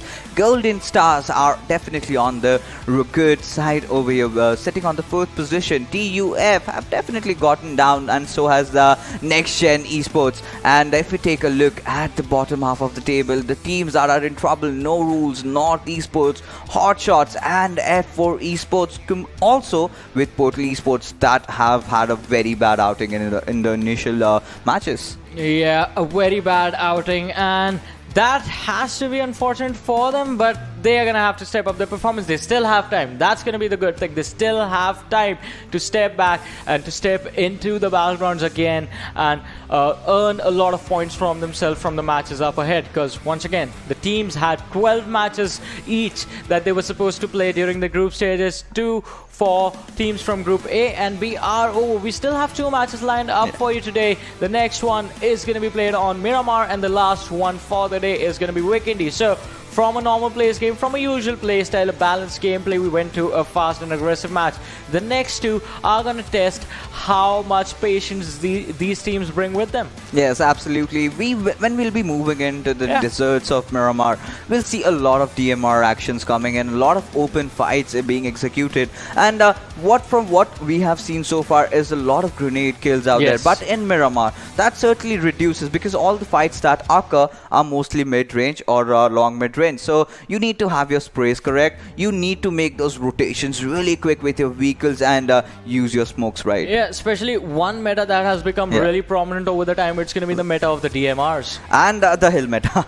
Of course. Just take the highest position and just clobber down everyone that's in front of you. That was how the finals basically went for the World League. Absolutely. But those high grounds are really important. Let's not forget about that. I mean, we saw how much important they were for 247 Gaming getting the victory this time on Sanhok and on Miramar. It becomes really important to the fact that majority of the fights that occur on Miramar, unless the circle is somewhere centered around cities like Los Leones, those fights happen out in the open. So we're going to have to see how things play out. But we are going to be back heading over to Miramar after a really short break. So you guys stay tuned and keep watching. We'll be right back.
Hello everyone, and once again welcome back to the PUBG Mobile Club Open 2020 Fall Split. My name is Warren Super Johnny John. Joining me is going to be Fixes, and we're going to jump straight into the game. That is match number 3 being played on the map of Miramar. The trajectory is in front of us already. Yes, that is, and La Bendita, the flight path trajectory starting off from there, going down south on the western side towards Minas del Sur. So we have a lot of teams we have seen going really aggressive, making those plays really right with those grenades. But now they are going to be put down for a test, as they will be facing each other in a huge map of Miramar. A lot of people, it is however similar to the area size of Erangel. It's an 8x8, it's a 8x8 map, but what really sets apart Miramar from the other maps is that it has got a lot of landmass coming in. So now the teams have to really choose their drop locations, and a lot of teams are going to face trouble if they have to head out towards maybe El Pozo, towards La Cubreria. Even Torre Almuda is really far off their reaching. But Picado, surprisingly, nobody is landing over there. Yeah, that is sort of a surprise. No team heading in that direction. And the Circle also just playing weird mind games with everyone as it makes this initial move towards the eastern side of the map. And the teams on the western side and the southwestern side, they're going to be in a lot of trouble. But the first fight already looking to start in this game, as squad number 8 and squad number 17 are up against each other. That is Gold Stars facing off against the TeamHELLFIREs, landing in the same drop location. That is Impala.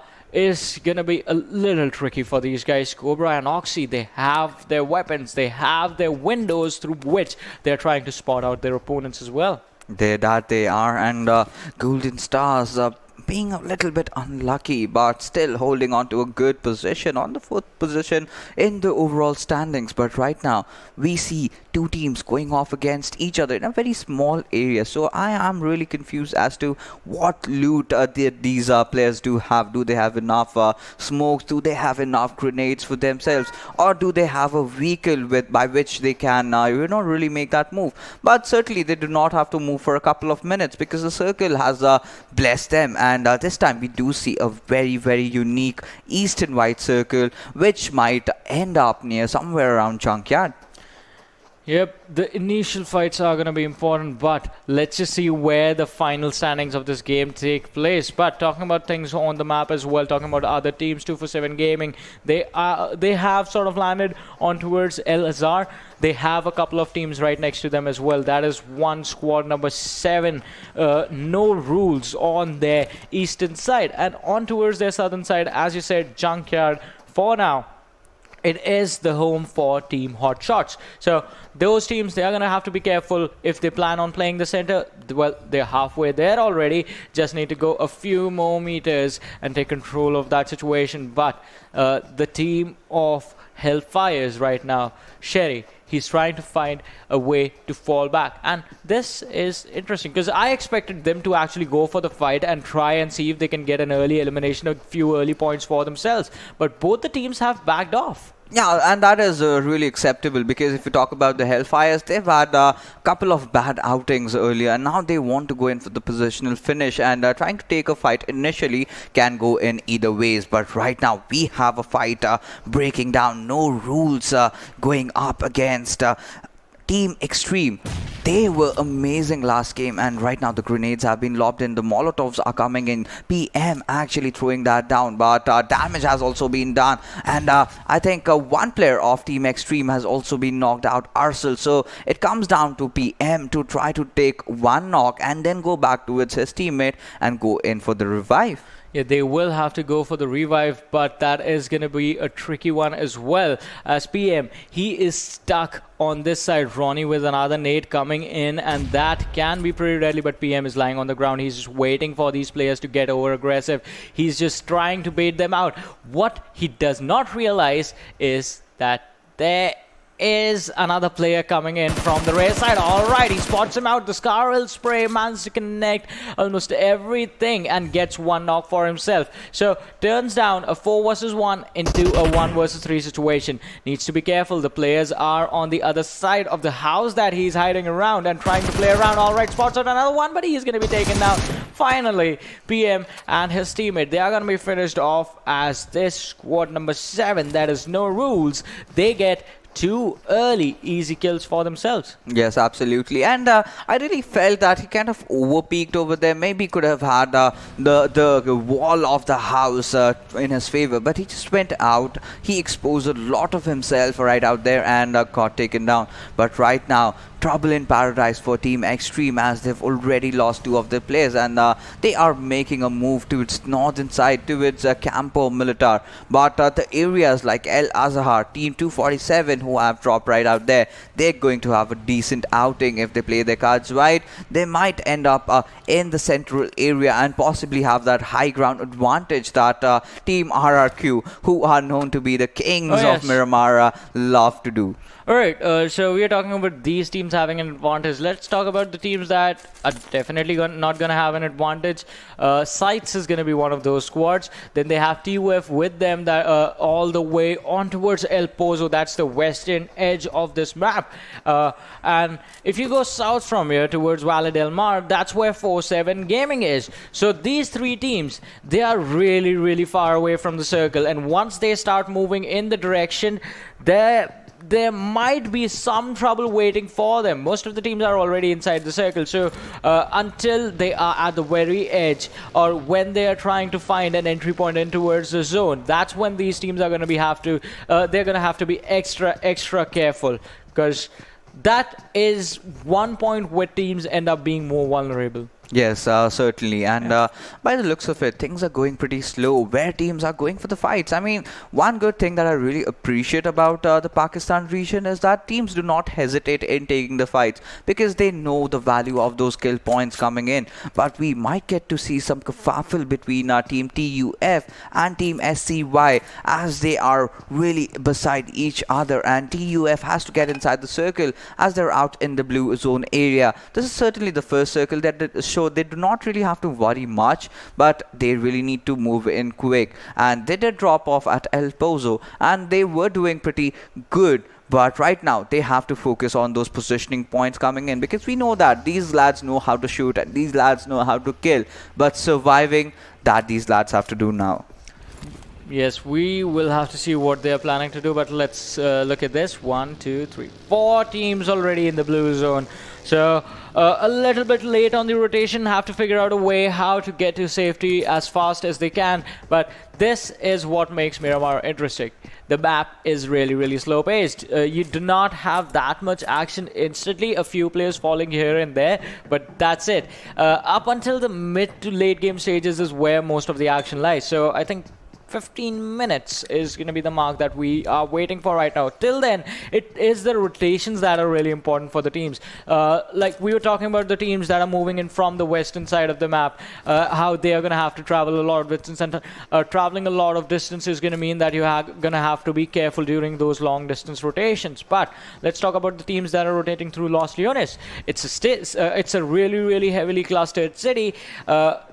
Being clustered, it can be a home to a lot of teams playing different parts of it and just like holding their ground, just holding their position, waiting for someone to come in and mess up, just charging in or passing by blindly. But for now, it's just one team that's there. That's squad number 20, which is just trying to see where the next circle is going to be. That is Team Hellfire. Rest everyone else, NextGen Esports, Team HellRaisers XTC, all of them have already made their way in towards Minas Generalis. And look at this curveball that the circle has thrown, going to the eastern side. And team number 10, that is Team HotShot, will definitely be happy over here. We have the first airdrop, that is the M249. But so far, we have just seen, I guess, maybe one team really going for that MK14. But apart from that, none of the teams are going in for those risky military drops.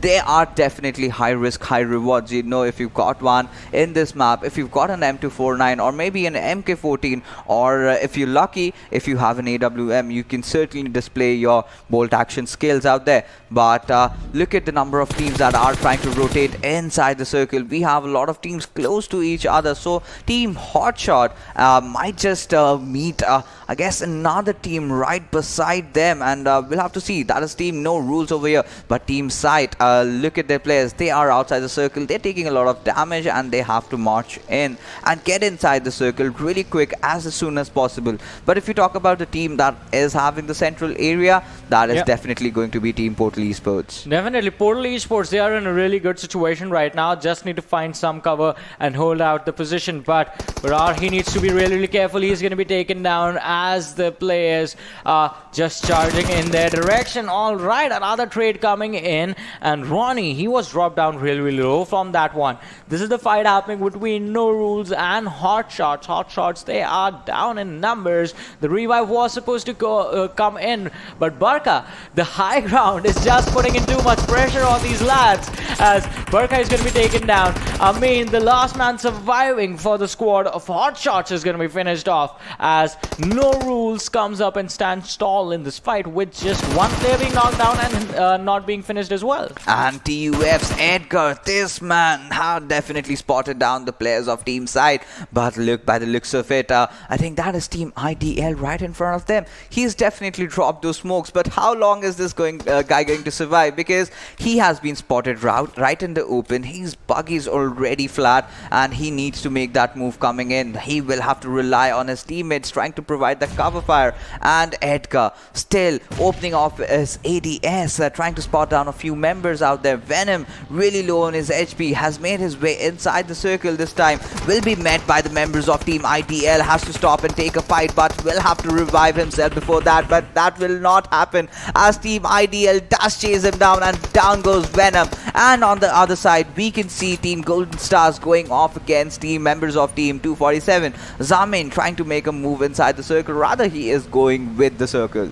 Yeah, he is moving in with the circle, just trying to escape the blue zone for now so that the tick damage is going to go away, and he does that right at the nick of time. But Edgar, he was the man who was left behind. He's the man that is being gatekept right now by the players of IDL. Talking about gatekeeping, we have Hamzo spots out some of the players, and this squad of North Esports, they are being really deadly. The Car 98 in the hands of Snow already managing to get one knock from squad number 8. That is Golden Star. They have the high ground, but the distance is just too much, and having those bolt actions in this map can definitely give you an advantage. But these guys have to be really, really careful, because 247 is right next to them. And if you look at the mini-map, the flank was coming in. Amer is going to be dropped down by Umi, and Sensei is going to have to provide the backup now. Yes, that he has to, but few players have been taken down. Revive is very essential at this point, but Lucky takes down Hamzo over there. And yes, Sensei dropping all those smoke drops over there, and 247 going against team number 12. And look at them, 247 Gaming does take down NES's Sensei, and this might be the chance where they make that push coming in. Lucky taking down Snow, and there you go. Team NES is right in the open. North Esports in a whole world of trouble right now, as 247 Gaming just marches down, and Hamzo is in a lot of trouble, but there comes that grenade, and down there he goes, and he will instantly finish him off before going in for the revive. Yeah, the revive is going to come in, but I think Amer is the only player who is left in a really bad situation. He's going to be finished off. Umi is charging in. The AK spray comes and manages to connect right on the head. That was incredible. Finishes off the squad of North Esports in an instant. I was really surprised. I mean, look at the accuracy of the player over there. And Team XT's, Team Xtreme's Mad Max, in fact, has his eyes on the members of Team TUF, who have certainly surrounded themselves, and they've kind of spread across. But Team Xtreme, as long as they have the high ground advantage, they're good to go. But look at Team Golden Stars. They have spotted the members of Team Hellstorm, and right now Mad Max really spraying down, and we'll have to see if Amin gets spotted down. So he's being sprayed, but now Team Xtreme definitely having the advantage of the hill that they are holding, and Team TUF have to get themselves in a better position to fight against Team Xtreme. Yeah, they will have to definitely find a really good position, because this high ground is definitely going to give Team Xetreme a really good advantage. Along with the fact that the players from TUF are split up. Thor does spot out Mad Max. This is a lot of damage with the spray from the M4 connecting, but on the other side, we do have another bad engagement coming in from Golden Stars. As to, like, why would you charge in on a mountain? I mean, if you got to, you got to. You have to take the risks, Yeah. and sometimes it does reap good rewards, but sometimes it ends up with you dying down over there. But look at CM, the last survivor in the Sanhok map, who ended up second. Now he is looking really promising. One player has been knocked down. TUF, they have to make a move inside the circle, and there you see the circle that has been formed completely on the shore area in the eastern side. All the teams have to march inside the circle, but Team Hellfire this time going up against Team Xetreme. A few of their players have been already taken down, but Portal Esports looking really promising, having the high ground advantage. But are they going in for the dip? Because if they do, they will have a lot of strategical advantage for the favor, as the backlines will be entirely clear. Yeah, the backlines are going to be clear, but then the pressure is going to be there as well. If you're moving forward, if you are a little bit too late on the rotation, you can be in some trouble. Zameen trying to catch his opponents off guard, trying to get revenge for his fallen comrades, Thor and Venom. But Edgar is going to be here for the pickup, and these two lads are going to start making their way in towards the circle. Golden Stars, Oxay, he has the high ground for himself, has the gun. I hope he has the scopes as well, because on the low ground there are two teams available for the pickup, but 247 Lucky is going to pick up Golden Stars AK out from nowhere, and the knock can be converted into a kill at any moment now. Yes, that certainly will. And Team Hellfire, as we can see, they are actually trying to march in. But right now we have Team IDL getting Dino getting taken down by Zaidan. And Hassan has to come in for his comrade that has already fallen. Zaidan taking a move in. He is going aggressive alongside Rehman. Does fall down. Hassan will take him down as well. The last member of Team IDL gets taken down. And with that, the entire team of I Don't Lose goes home right now. But Team Side are already on their way of meeting their makers as everyone gets finished off. And with that, Team Sides, despite the fact that they had a good run in those past couple of games, have gone out pretty early. Yeah, that was an early exit indeed. But Mad Max, all right. So we did see them in a fight with TUF a couple of seconds earlier. Now they have managed to go for a western rotation for themselves. Right on the very edge, you can see these players. But it is the squad of Portal Esports that I think we should keep an eye on as well, because they have been in a really good position and haven't had to do much for themselves apart from just stay and hold their ground. Yes, that certainly is, and they are definitely holding on. They want to be finishing in the top 3 position in this particular map. But if you take a look at how the circle has shaped up, Team No Rules is sitting dead smack in the center. They've got a lot of rich cover, but Team 247's Umi does take down one player in the process as they have to enter inside the circle.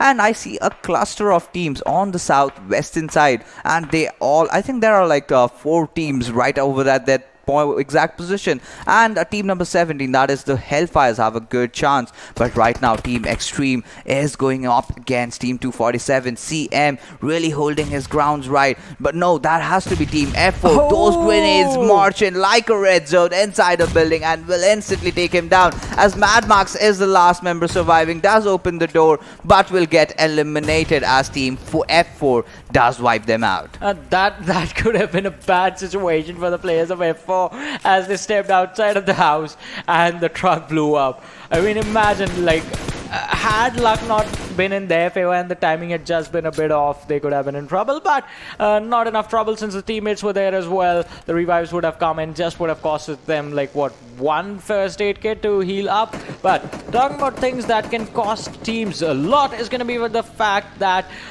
North Esports have taken control of the circle already, and it's in an open area.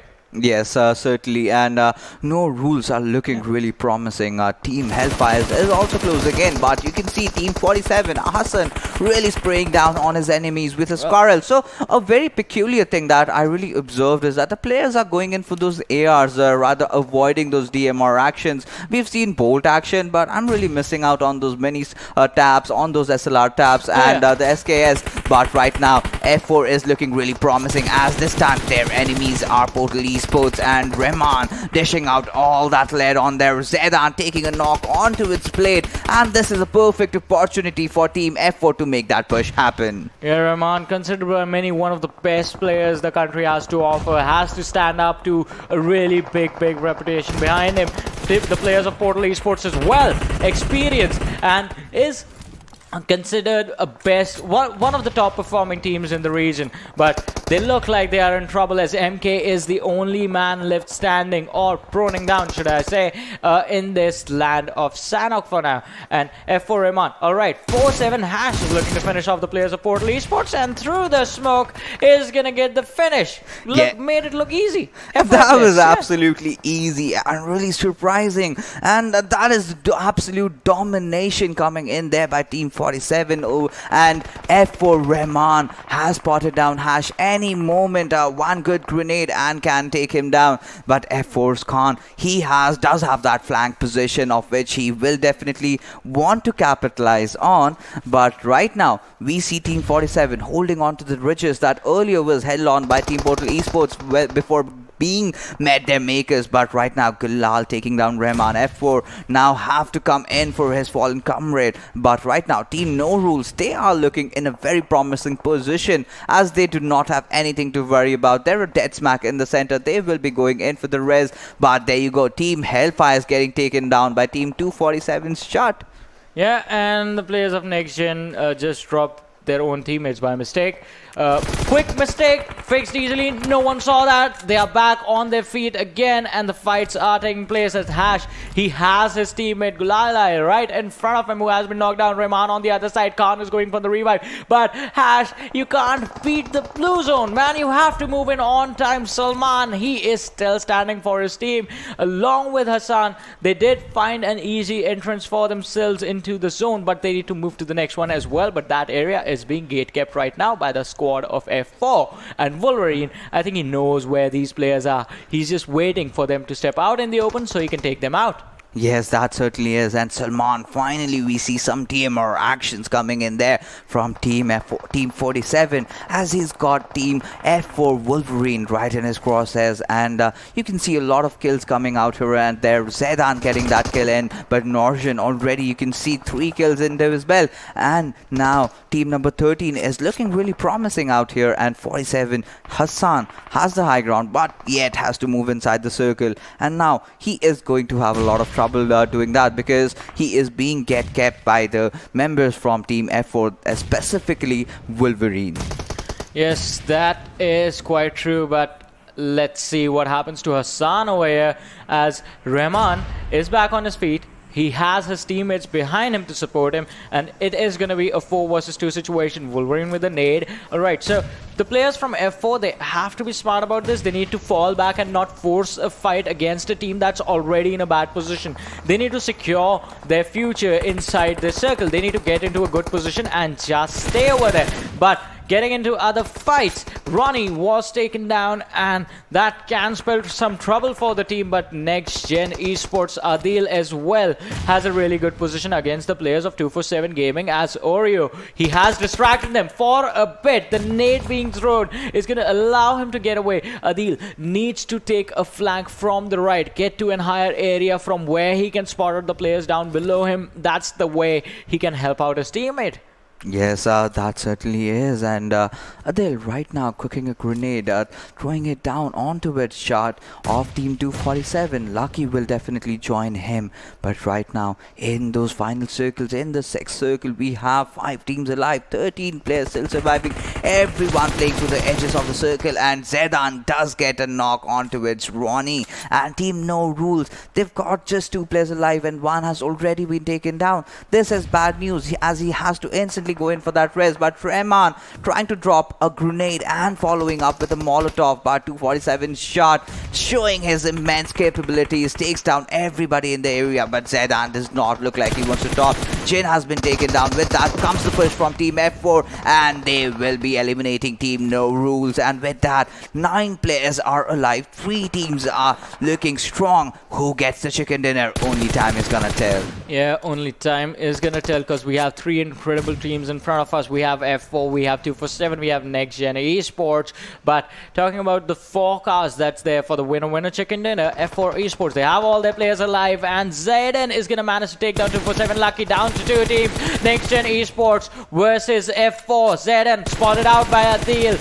Adil has a lot of experience in the game. Spots out Wolverine as well, does manage to dish out some damage, but here comes Rahman. Rahman is gonna be taken down. Adil and his teammate, they are doing a lot of work. Oreo, they have managed to reduce the 4 versus 2 situation to a 2 versus 2 in an instant with a low ground disadvantage. And I'm really surprised. How did that happen? I mean, you have to gotta give it to these guys. Yeah. NextGen Esports is definitely playing out of their minds, but right now they've got a whole world of trouble because they have to enter inside the circle, and you can see Wolverine shrouding himself inside the smokes. Does more than one down.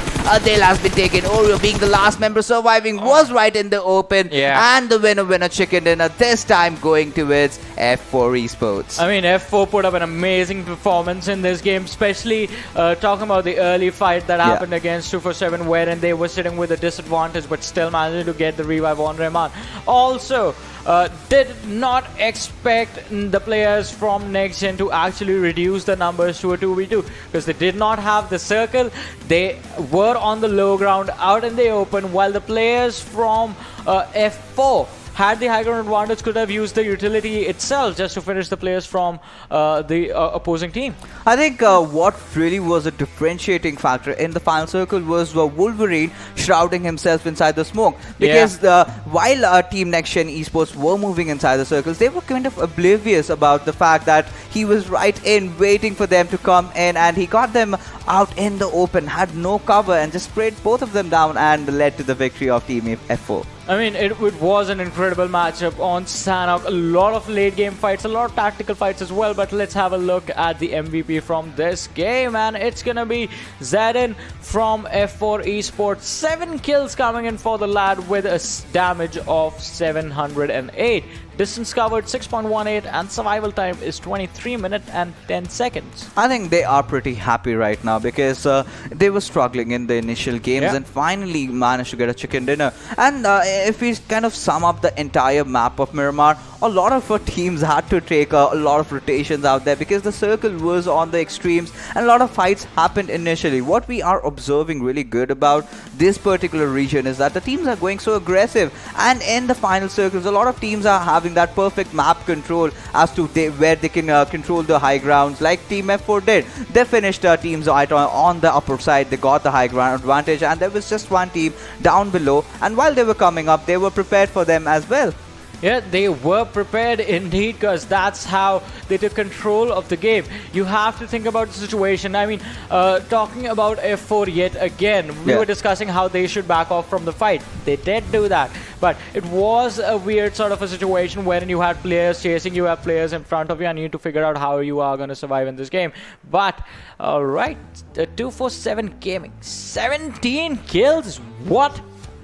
That is a shocker, yeah. I am flabbergasted. I do not know what to say. They finished off at second spot with 17 kills right up their belts. But F4 Esports also nothing shy away from 14 kills, getting 34 points from this one particular match. NextGen Esports, we definitely have to give some ups to these lads. They did know how to survive. No Rules also having the center of the circle. They've had quite a couple of kills to their names. But if you look at the top 3 teams, I think that was almost 50% of the lobby. Yeah, that is definitely like most of the players in the lobby, and that makes me wonder how many kills did the teams finishing on the second half of the standings got. As you were saying, the players from NextGen Esports, I mean, that is an experienced lineup right there.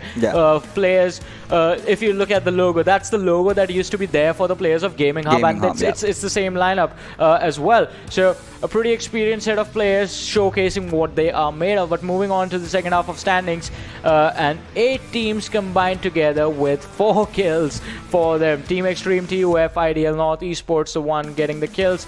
Golden Stars, even though they finished on the 10th position in this game, are going to have to settle for the 13th in the standing since they had no kills. And the early exits that we got to see were Team ECSTASYYY, SCYTES and HotShotSs. I think what really surprised me is Team SCYTES going out so early. They've had such a good outing in those initial couple of games, but this is PUBG Mobile. You can never really, demand to stay in the top every single time. There has to be some team that has got a better position, has got better weapons, and has got a better leader, and he will be taking down you down. And by the looks of it, now we're done with 3 games. We just have one more game remaining. That's going to be in Vikendi. So what really happens in Vikendi is that you've got so many close-knit compounds that all these teams tend to coexist amongst each other. We will be definitely expecting for a slow half, but will that be? Because we know these teams are very, very aggressive. Yeah, the teams are aggressive indeed, but the map that, as you said, the map demands to be played slowly. The map demands to be played with a lot of patience.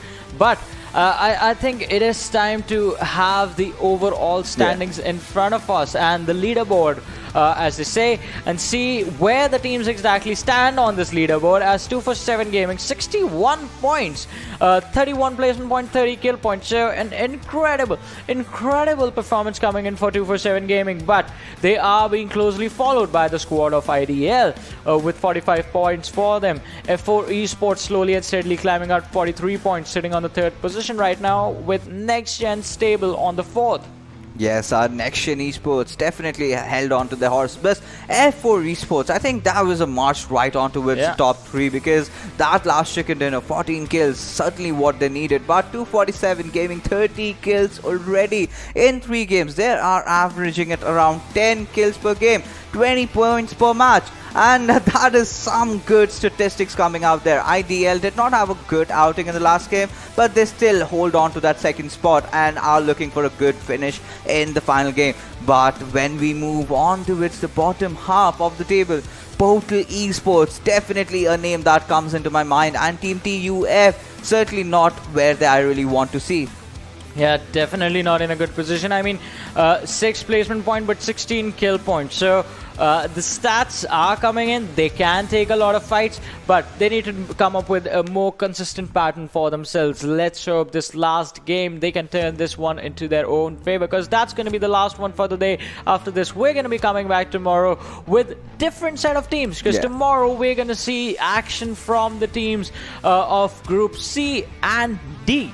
Yes, of course, and we'll get to finally see Team Bablu in action, the highly acclaimed team that you've been all praises for, and so is Ocean. So I really want to see how they play. They've been so aggressive in the past, and I hope they keep the momentum going in for themselves. But a team that certainly needs to get some momentum is Portal Esports. What do you think, according to you, Johnny, that they are lacking? Because what we have been seeing so far is they've not been going in for those aggressive kills. I think it's just the situations not being set up for them.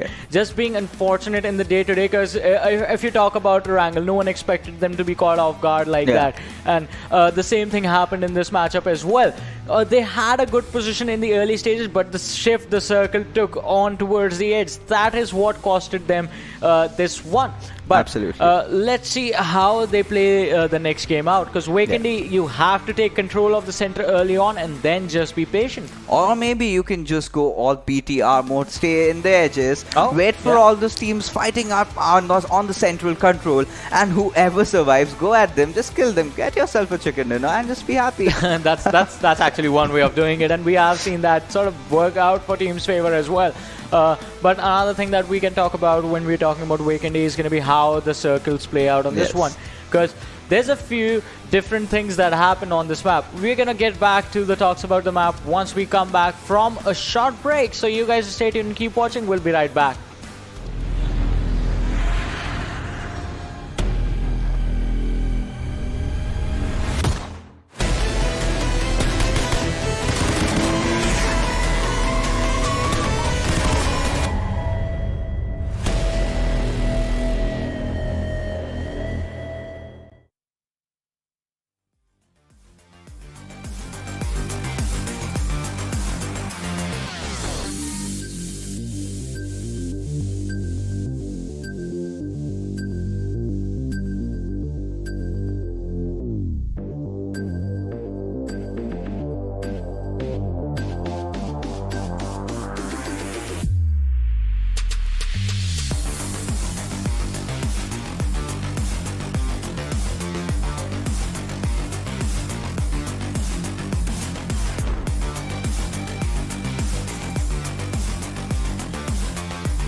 Hello everyone, and once again welcome back to the PUBG Mobile Club Open 2020 Fall Split. My name is Warren Super Johnny John, being joined on the desk by Fixes, and we're gonna head into the last match for the day. That's gonna be played on the map of Vikendi.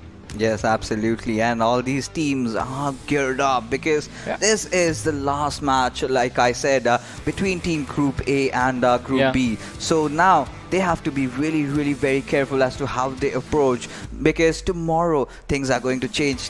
Groups are going to change. Yeah, tomorrow groups are going to change indeed. But for now, let's just have a look at the trajectory on this map, which is starting from the northern side of Peshkova and heading all the way towards the northern side of Dobromestro, going through Cosmodrome, Coal Mine and Krichers. So the northern side of the map is going to be the favored side. And we're going to have to see how the teams actually plan on playing this out. But on Vikendi, one thing that we actually do wait out for is the circle. Because if it's right on the edge of the map, then it can cause a bit of trouble. But if it's entirely on land, if it's right in the center, bang center of the map, then that means we are going to be in for a slow game. Yes, certainly. And we've seen a variety of circles coming in Vikendi. Sometimes it's played center or sometimes it's on the extreme. But either ways, the shift that we have, come across Vikendi is pretty even, pretty neutral. All those teams, the shrinks kind of are very even out there. But by the looks of it, all these teams have taken the drop. A lot of teams are heading out towards the Villa region. Team F4 definitely being a strong contender out there. But we'll have to see as to which teams are the ones going on to the southern side of the map. But at Peshkova, we see a kerfuffle between two teams. Definitely Team Hellfire being one of them. Have to just figure out which is the other one. But right off the bat, there are already some kills happening, knocks happening, and Devil, just surviving on a sliver of HP, has managed to take one player down. TUF Zamin does take one Evil down with his Uzi. Has also spotted down Lucifer as he is charging on towards him, but will get shot down from the left hand side. But look at him, Johnny. He's just got 4 bullets and now he's gone in for the reload. Has 25 bullets, but will that be enough as he sprays down again? 6 bullets remaining this time as he is struggling. One of his members has already been taken down. The other is knocked out, and all he does has to march in. Yeah. Zamin, he's going in, has the Uzi, gets the knock as well, and now that is a fight that can be recovered, because as you said, Fixes, one lad was finished off, one lad was knocked out, but Zamin finishing off 2 players from the squad of HellFires definitely does give him some advantage, but the open caught off by Coffin. Zamin is going to be knocked down, he can be finished off. Thor coming in with a backstab. Yes, and he is definitely heading towards being the rescue party for Team TUF. But Coffin exactly knows where he is. He has cooked his grenade faster than Thor. Thor's grenade, Molotov in fact, comes in. Coffin is definitely taking a lot of damage and he has to burn in hell. And he stuck his own coffin out there. But now, good news for Team TUF over there, as will definitely, Zamin in fact, will definitely get the rest on. But you know what is really more weird? Is the circle that has gone extreme on to the western side. I mean, hey, we were discussing this a few seconds ago that Vikendi has this thing wherein the circle goes into water. I remember this drove me and Ocean crazy the last time we were casting this, the PMCO Spring Split as well. But right now, we will have to see how this fight also plays out, because it is 2-4-7 going up against Team Xetreme, and another early fight breaking through as ECSTASYYY are going to look to face Team Hellfire as well. So a lot of drop locations being clashed early on. Yes, absolutely. And this is Pakistan region PUBG Mobile going all aggressive. Rebel taking down Escobar, Arsenal taking down Jot, Team 247 engaging into Kafafas right early inside the game. Team ECSTASYYY trying to finish things off. Team HellFIREs Bunny, he has also got a few kills of his own. But right now, two teams are remaining over there. Team ECSTASYYY versus Team HellFIRE. Which one will be coming out on top? As ECSTASYYY just has two players alive, that is F5 and Naeem, and Arsenal has a player spotted down as he executes Jot and will finish him off. Yeah, the finish off is going to come in, but the players from ECSTASYYY, Rebel is going to be back on his feet again, so that is a 3 versus 4. Still, the number is not that low for ECSTASYYY that they can't take a fight. They can still take it and still come out on top. But all that is going to come down to who actually makes the engagement first. If ECSTASYYY are being aggressive, then they can be taken out. They have to just be patient and wait for HellFIREs to come into their crosshairs. A slight peek and fire over there, but the players from HellFIRE, they are on cover. But Naeem, he can be in a really perfect position as he spots out everyone charging in, but they're on the other side of the wall as he goes for the shots and misses them and ends up giving away way too much information than he should have. But right now, he is looking to retreat, but Naeem's got some damage dealt upon him, but HellFIRE's Bunny trying to spray him down, almost bringing F5 to 20% HP, but leader does take down Rebel from Team ECSTASYYY, and now they are in a whole world of trouble. And now Bunny does spot down F5, and he will be going down as well. Naeem being the last member surviving, and he is being chased down by the players of Team HELLFIRE. And right now, leader is going on, and Naeem, he has been compromised. His position has been spotted. Now the push comes in. Naeem does have the Uzi, but will not stand strong against Team HELLFIRE as Team ECSTASYYY is going to get eliminated. This time, however, on the 15th position. Yeah, already two teams taking an early exit in this game. And look at Golden Stars on the very north side of the map. I think that has to be the most empty rotation I've ever seen in this map of Vikendi, because usually you do expect some teams to stay behind or play on the edge.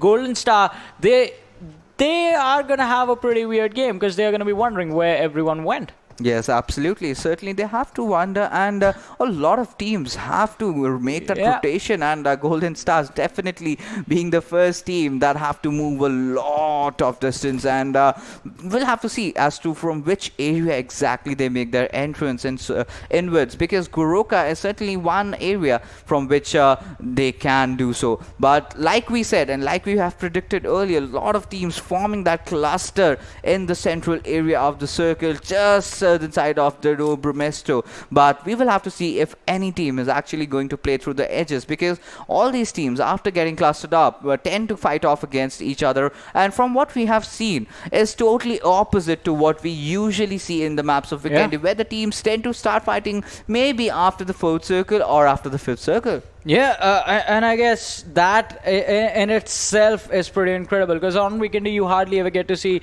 those early engagements. I mean, even in this one, the drop locations clashing for the teams has to be the major factor. But because of those early fights, the teams that did end up getting in those early aggressions are in trouble right now, because TUF, their numbers have dwindled down, just 2 players remaining. Even HellFIREs, they have lost 1 player. Yes, certainly. And NextGen Esports, like we talked, they were representing Gaming Half before, and right now they are doing good. Last game, that was a good outing, and they certainly have to keep the momentum in for themselves as they have to get into the top 5 position. But right now, Team F4, one of the most acclaimed teams, have Rahman, whom I believe we had casted during the MENA region of PMCO, where he was, I think, playing from Team Alpha. Yes, he was playing from Team Alpha at that time, and moving back towards his region to with where his old teammates used to be. As I was saying, one of the best players in the region right now, and going up against one of the best teams in the region, as you do see Portal Esports in the distance as well. Yes, certainly. But Portal Esports definitely having a lot on the line. Their reputation is at stakes. But so far, their outing has not been really good. Now, this has to be a game of redemption for Portal Esports as they are marching inside the circle, looking for a chicken dinner. But so many teams have already taken in all those compounds. And one bad push can lead into their demise. It can lead the players to their demise, as we do see the players of NextGen Esports. They were making their way in from the south. Talking about things coming in, it is going to be the airdrop number 1 with the DBS and an 8x scope with the level 3 kit. That's the military vest, the helmet, and the backpack. But the DBS pretty much on Vikendi. If I have to go in the water to get that gun, I'm not going. Yes, and right now Team 247 have already taken loss. This time they are sitting at 0 kills, quite different from what they usually are. We have seen them making those really surprising shots, and with that certain accuracy, moving and having a headshot. But right now Team NOR, this is certainly a team, not esports. We have seen them kind of struggling lately, and they will definitely be also looking to redeem themselves as a samurai. This is a player that we have to watch out for, but right now he's just proning in. He knows it's cold out there. Just stay inside your house and just not move out.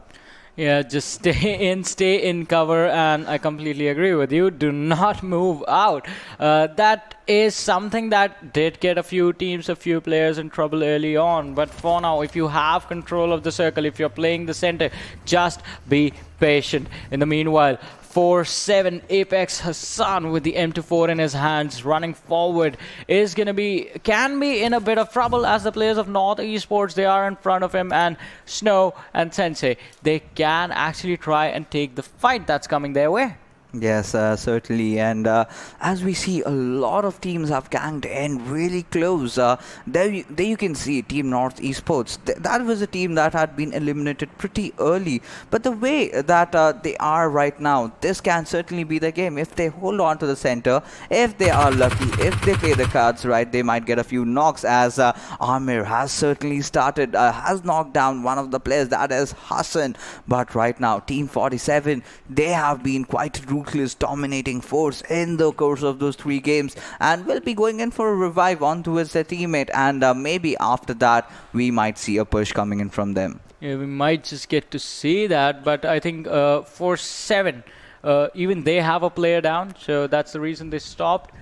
North Esports need to find an opportunity, need to see if they can get out and try and figure out a way of this one. TUF, the players are still in the blue zone for now.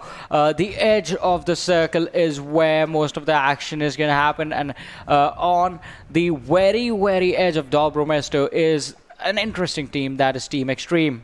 Yes, and 47 Salman does exactly know where the shot came in, where his teammate got knocked. But this is the moment that we have all been waiting for, and like we usually predict, the circle shrinks in the map of Vikendi is usually pretty even. So the circle is slowly and steadily approaching towards the certain side of Dobromesto, and Team Xetreme, they are definitely in for it earlier than the other teams. They just have to move down south. But for the teams that are playing on the edges, that is Team Hellfire, this might be a good outing if they just, hold on, let all the other teams go in front of them and just enter inside the circle in the nick of the time, or even with the circle. But right now, Aladdin has taken down a player of NextGen Esports and will instantly want to finish him off, as Weekend does get eliminated by Zedan.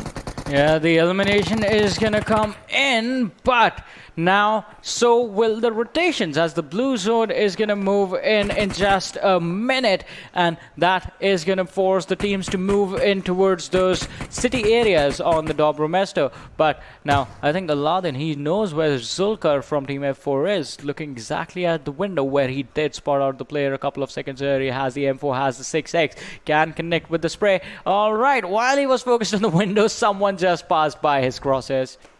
Oh my goodness, Aladdin, he is, taking a proper coverage from those house windows, but he's taken a chip damage. That wouldn't really, bother him much. He'll just heal himself up. But Team 247 going against F4, the team that had been performing so well in the last game. Khan goes down. There comes the push. Lucky will try to finish him off, and there he goes. And that was a headshot coming in for the finish. 247's Umi really going in for those utilities. And look at him, he's got 5 first aids. And when you're playing Vikendi, you should not be alone, because if you are alone, you're gonna get taken down. And by the reckoning force that Team 247 is, you gotta watch out every single angles.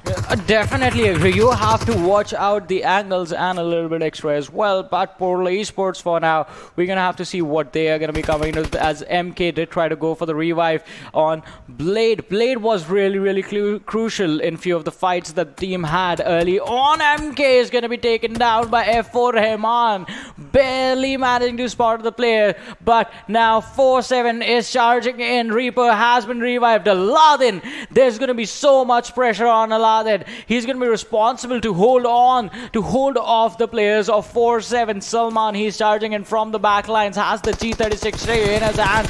Gulaila, he goes in and finishes off the 2 isolated players. Reaper has healed up as well, has the MPK5. Aladdin on the outside taking the fight with the M4, manages to drop down 1, but can he drop down the others as well? His health is definitely not there. Goes for the instant finish and secures 1 more kill for his team, but 4-7 is still there. Reaper, he did manage to take down another one, so the numbers have been reduced to a 2 versus 2 situation. Yeah, certainly, and Hash and Kulal definitely being the 2 surviving members will be going against Portal Esports, who have lost a couple of theirs as well. And this is a proper push coming in, but there comes that backstab. Escobar will be taking down Emerge from NextGen Esports, will be taking that kill for themselves. But right now, look at Team HELLFIRE. They've already have 5 kills in their belts, and Portal Esports, Reaper and Aladdin, they have to do something magical out here. They need to finish in the top 3 to certainly make themselves a position in the top half of the table, because if they start throwing their games right now, it's going to be really troublesome as the end game approaches. Yeah, the end game is definitely going to come in, but that's going to be a little while from now. We are hitting the 16-minute mark, and the 3rd blue zone is going to be in front of us. But Portal Esports, this is an incredible performance that we had been expecting from these players. Aladdin goes for a pre-fire, expecting a player to be there, but the players from 4-7, they have moved out of that hut. They have moved to the back lines, as you can see. Gulaila, he is on the right edge, spots out Aladdin, but he falls back, and the shots are not going to connect. 4-7, they are being really patient. They have laid out the trap for the players of Portal Esports. Just waiting for the trap to actually be successful. But too much patience can actually be a bad thing, as well as they have teams closing in from the back lines, and that can be trouble for them. Yes, certainly, as the 3rd circle will be closing in after 30 seconds. But right now, Portal Esports, they've decided to take things really slow for themselves. Aladdin holding on to the TPP angle, and he is searching for Hash or Kulal over there. But Bunny, he is really angry. He is really aggressive. Takes down the last member of NextGen Esports, and they have already racked up 7 kills. And you still have 13 teams. 40 players are still alive right now. But F4, I think they are in for a fight over here. They're providing the perfect cover fire. there you see Zuda Zaidan getting taken down by Birbar. But right now Rahman has to heal himself up. And if you look at the teams, if you look at the positionings, I think we can see 3 teams in the nearby fray. And Rahman, he has to search for that perfect angle, perfect cover. He has to go in for that revive. Has spotted down a player but gets taken down by Wakas. And now F4 is in a whole world of trouble as the push comes in. And we'll have to see if Zuldar is going in for the fight or is he going to run for his life. Yeah, Zulkar, the last man surviving. He's being charged on. Ayan spots him out. Ayan goes for the drop shots and he does get the finish as well. And that is going to be F4 Esports taking an exit from this game.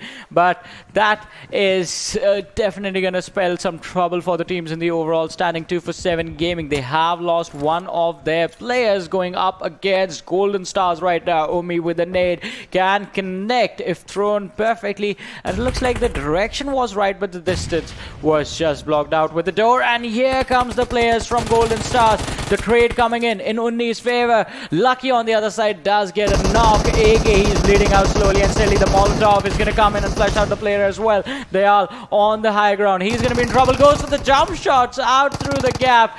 Can he get a knock? The answer is going to be no. Golden Stars, one after the other. They are being taken down. They are being finished off. But Cobra does get a knock as the player from 2 for 7 did not even see what was coming. Cobra takes so much damage through the window. The player starting in one after the other. Gets another knock. Almost clutches the fight for his team before being finished off by Gaming from 2 for 7. But an amazing fight being put out by the players from Golden Stars, especially Cobra. A commendable performance. Absolutely, going against some mean machines. 247, he definitely put his heart out, taking down 2 players, and I think he could have just clutched it out if he had some more HP. But you know, really nothing to much scoff about much, because he has been so impeccable, and that is definitely a booster. But Team 247 surprising us throughout the ways. Their Molotovs, everything looks so precise over there. But Reaper, there you go. There comes a knock in, and MP5K getting in action. The 47's hash goes down.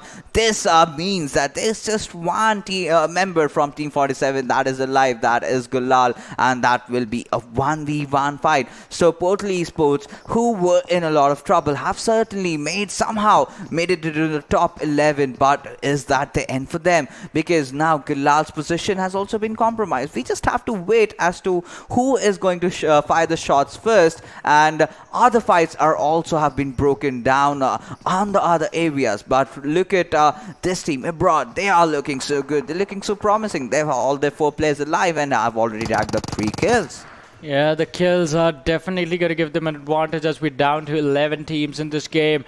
And Barar, he needs to be careful, as on the other side of this house is the squad of 2 for 7 Gaming. Omi, he has a perfect position, spots out 2 players. That was a smart decision not to shoot over there. But the utility coming in from his opponents can put him in some trouble. Has an Uzi, has an SMG in his hands. So the close range combat is going to be pretty deadly from the side, from the perspective of 2 for 7 Gaming. But this squad number 10, they are charging. They've found an opening as well, somehow managing to get to the compounds, and HotShotSs, they can go in and try and take the fight, as Umi is going to be taken down. Gaming and Lucky are going to be the 2 players surviving as they just try and hold off the opponents and revive their teammate. Yes, and HotShotSs definitely being in a lot of trouble going against 247. Right now, Ibrar has to heal himself up, has 2 first aids, but he has got to make his decisions really quick, because the more he delays, the more he is giving the opponents a chance to make that fight possible. And 247 Gaming finally going down there, being eliminated on that 10th position, which is definitely a shocker for us. By the way, they've had started off their tournament outing in the PMCO, but look at Team NES right now. North Esports Joker getting down to almost 10 HP, but there you go. The curveball from the circle comes in, and the circles that ended on the southern side. He took 2 headshots from the peak and fire there, and still survived. Yeah, and still survive. I mean, this timing was perfect. Plus, he was pre-firing as well, so he put the pressure on the players from the opposing team as well. He just bought himself enough time to go back and cover.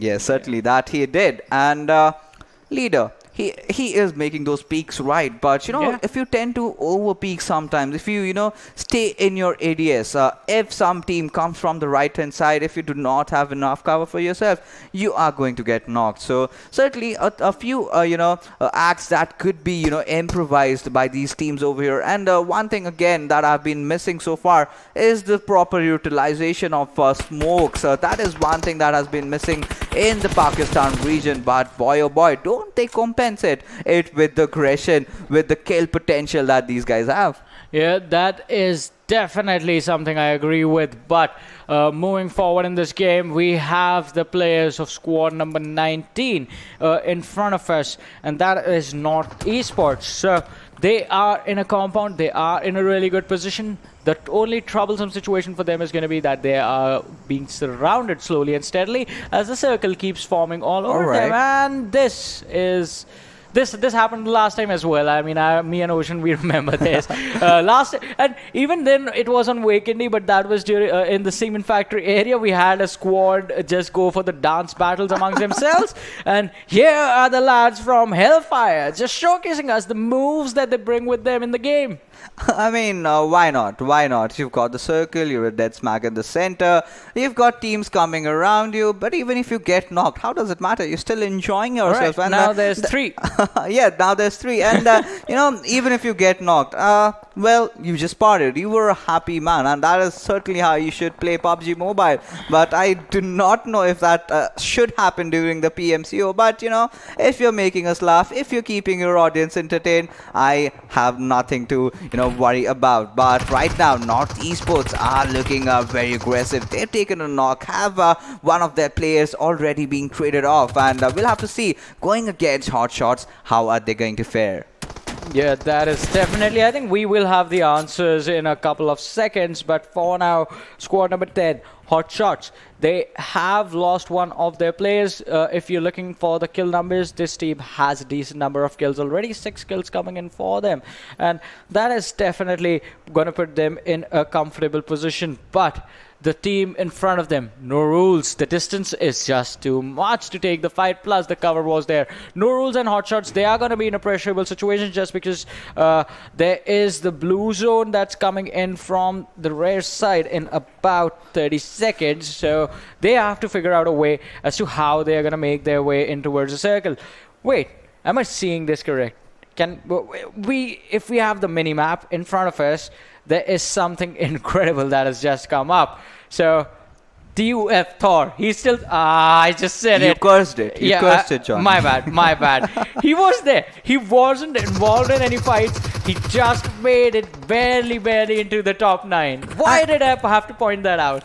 And the best part was his teammates were taking right off the bat. They were all dead, and he was just the last solo survivor. And boy oh boy, did he not manage to survive. Got himself into the top 9 position. But right now, look at Team North Esports. They are making a push happening down onto its Team HotShotSs right now. They've deployed the smokes right into perfection. And Samurai, he is heading in, leading the charge. But Wakas has spotted him down, has dealt some damage onto him. Now, the time for grenades have come in, but Team HotShotSs that have already eliminated Team 247 are looking really strong. But wait, is that a car steal over there?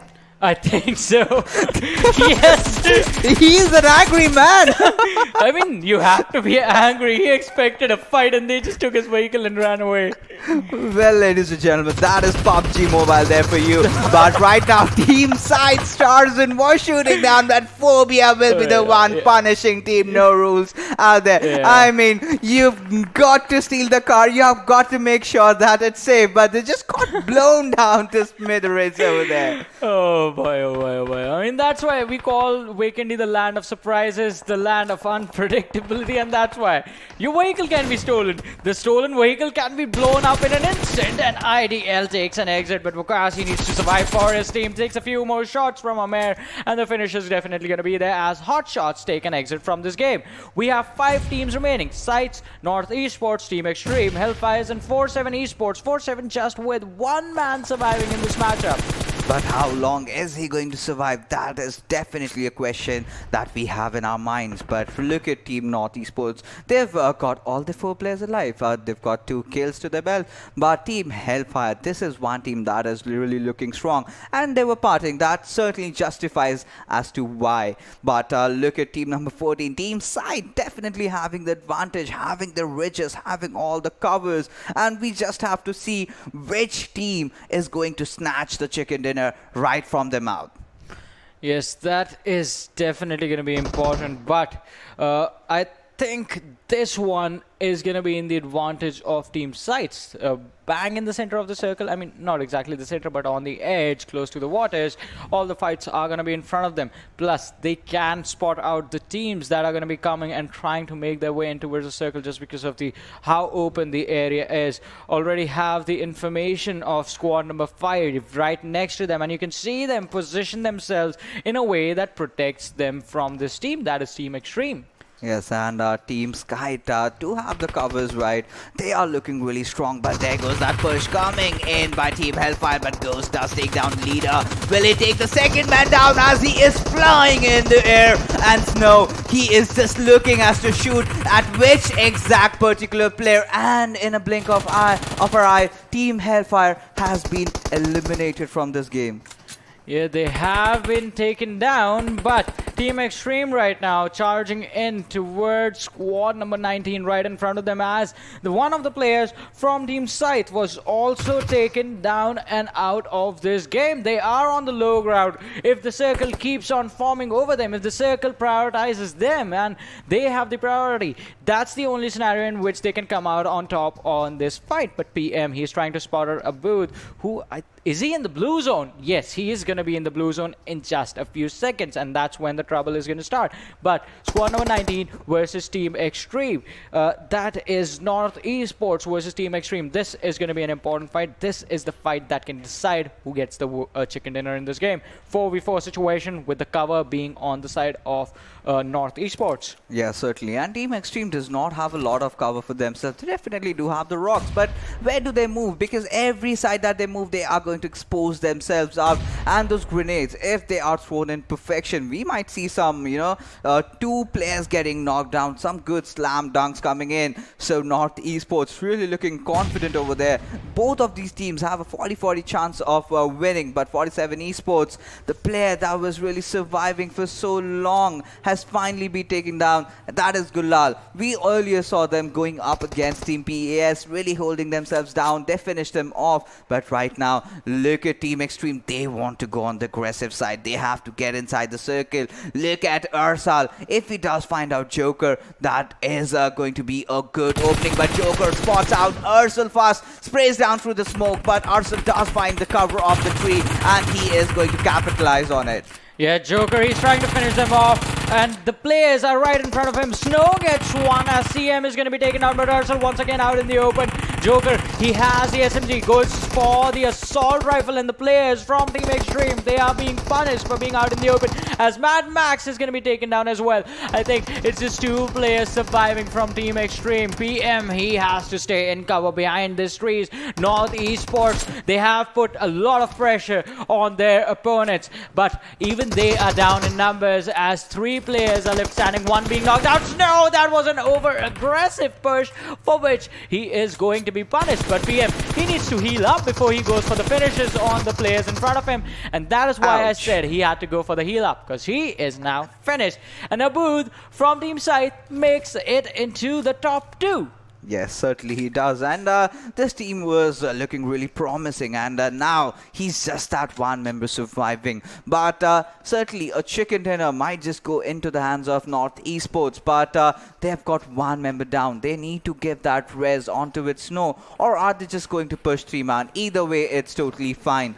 Because Abud, he is on the downhill area. And he has to get inside the circle. He's out in the blue. He's going in for that heal battle, which I certainly think is really good. Oh. but there you go. Celebrations coming in. They know that they've got it in the bag. Chicken dinner is definitely not far away for Team North Esports. Yeah, they know it's gonna happen eventually. Abood can turn things around if like the stars will have to align perfectly for Abood to get this chicken dinner. He's just going for the heal battle and just trying to see if he can bait out something from these players from North Esports, but they know this is theirs. They know they have the chicken dinner in this very last game of day number 1 of the PUBG Mobile Club Open 2020 Fall Split. Group stages are upon us. Abood goes for the fight, get one knock, but that is going to be it. Ladies and gentlemen, North Esports get the chicken dinner on this map of Vikendi. I mean, I would have been really happy if Abood had confirmed that kill, because that would have meant one more point. And he certainly did manage to get that knock, but the circle giving a lot of damage, and by which he had to fall down and meet his maker. But North Esports, my oh my, they really played so well, holding on to the compound, taking a fight against Team Xetreme and ending up taking that chicken dinner. Yeah, the chicken dinner was pretty incredible, but that is where we stop for today. We're going to have a look at the standings after day number 1. I mean, now overall standings. First we have MVP of this game, then we have the standings from this game, and then we have the overall standings. But that is going to be standing for 16 teams. So starting off with the MVP, it is going to be Amer from North Esports. 4 kills, but look at the damage, 914. Like I said, they did cover a lot of distance, and while covering a lot of distance, they took a lot of kills, and 914 damage, certainly reflecting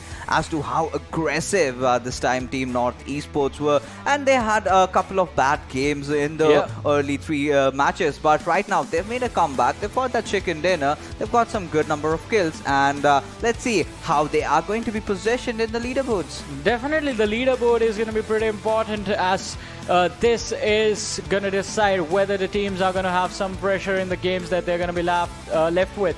But standings of this game is something we will be seeing right now. North Esports taking the chicken dinner, 7 kills for them, 27 points. Team SCYTES, all thanks to Abood, who managed to survive from a really bad situation, getting 20 points for his team in this matchup. But Team Hellfire, based on how many kills they got, even though they had a late exit, an early exit, they have 15 points because of the 8 kills that they had. And even Team HotShotSs per se, look at them, 7 kills, but still ending up at the 5th position. And this is a decent outing for all these teams, coming down up until Team 47 Esports. That did manage to grab 11 points out here. But taking a look at the bottom half of the table, disappointment again coming in from Portal Esports, a team that was claimed to be one of the best teams in the region, is now finally struggling. And that really happens when new teams come up and they play their hats out. And even Team IDL rather having a very disappointing outing in this one as well. Yeah, that was an unfortunate start for them, but things are not over. I mean, we still have more games left to see from these teams. To be precise, teams from both these groups have 8 games left, because 12 was the number that they're supposed to play. But now we are going to have a look at the leaderboards as they stand right now, after teams from Group A and B have played their 4 games of the day. And 247 Gaming, they had a good start. The last match, this Vikendi one, wasn't really good for them. 67 points SCYTES, no chicken dinners, but consistent performance coming in. 53 points IDL, with 51 points sitting on the 3rd position. And that is because of the chicken dinner that's there for them. Absolutely. And Team SCYTES certainly has to be one of the most consistent team, alongside 247 Gaming, who have exactly the double amount of kills that Team SCYTES have, that are sitting on the 2nd position. But if you take a look at the bottom half of the table in the leaderboard, we see Team Portal Esports struggling in the 15th position, alongside Team XTC, and a few surprising names as well. Golden Star, a team with Hot initially to be very good position oriented. They were getting those positions, but right now they're kind of disappointing themselves in the 10th position. I mean, the placement points definitely show that. They had 23 placement points, just 8 kills coming in the 4 games that they played. So tomorrow it's going to be really intense, because we are going to get to see teams from Group C and Group D in action for the very first time. Team Bablu. Yeah, Team Bablu is coming in. HellRaisers, another big name, is going to be stepping back into the battleground. So a lot of big names, along with even more new teams. I mean, I'm still waiting for the day when Group C goes against, Team 247, Team 40, and even 47. So 47 and 247. I mean, just that one number separating these teams. We were talking about this. You have had experience against these players yourself. Yes, in the crew challenge, if I last recollect. But taking a look at the schedule that we have, we had Erangel, in which I Don't Lose got the chicken dinner, and in the map of Sanhok, it was 247. In the maps of Miramar, it was taken by Team F4, and Vikendi was conquered by North Esports. Yes, two maps, the last two maps being conquered by the old guards, wherein the, I should say last three, because 247 is also an old guard themselves, but a new team coming in and starting things off on a really high note. But that's all we have for you today. We're going to be back tomorrow on the same YouTube channel at the same time as well. That's going to be 12:30 Pakistan Standard Time. So thank you guys for tuning in today. Do you tune in tomorrow for more PUBG Mobile action in the PMCO 2020 Fall Split. My name is Varun Super Johnny John, joined by Fixes, and we're going to see you tomorrow. Good night and take care.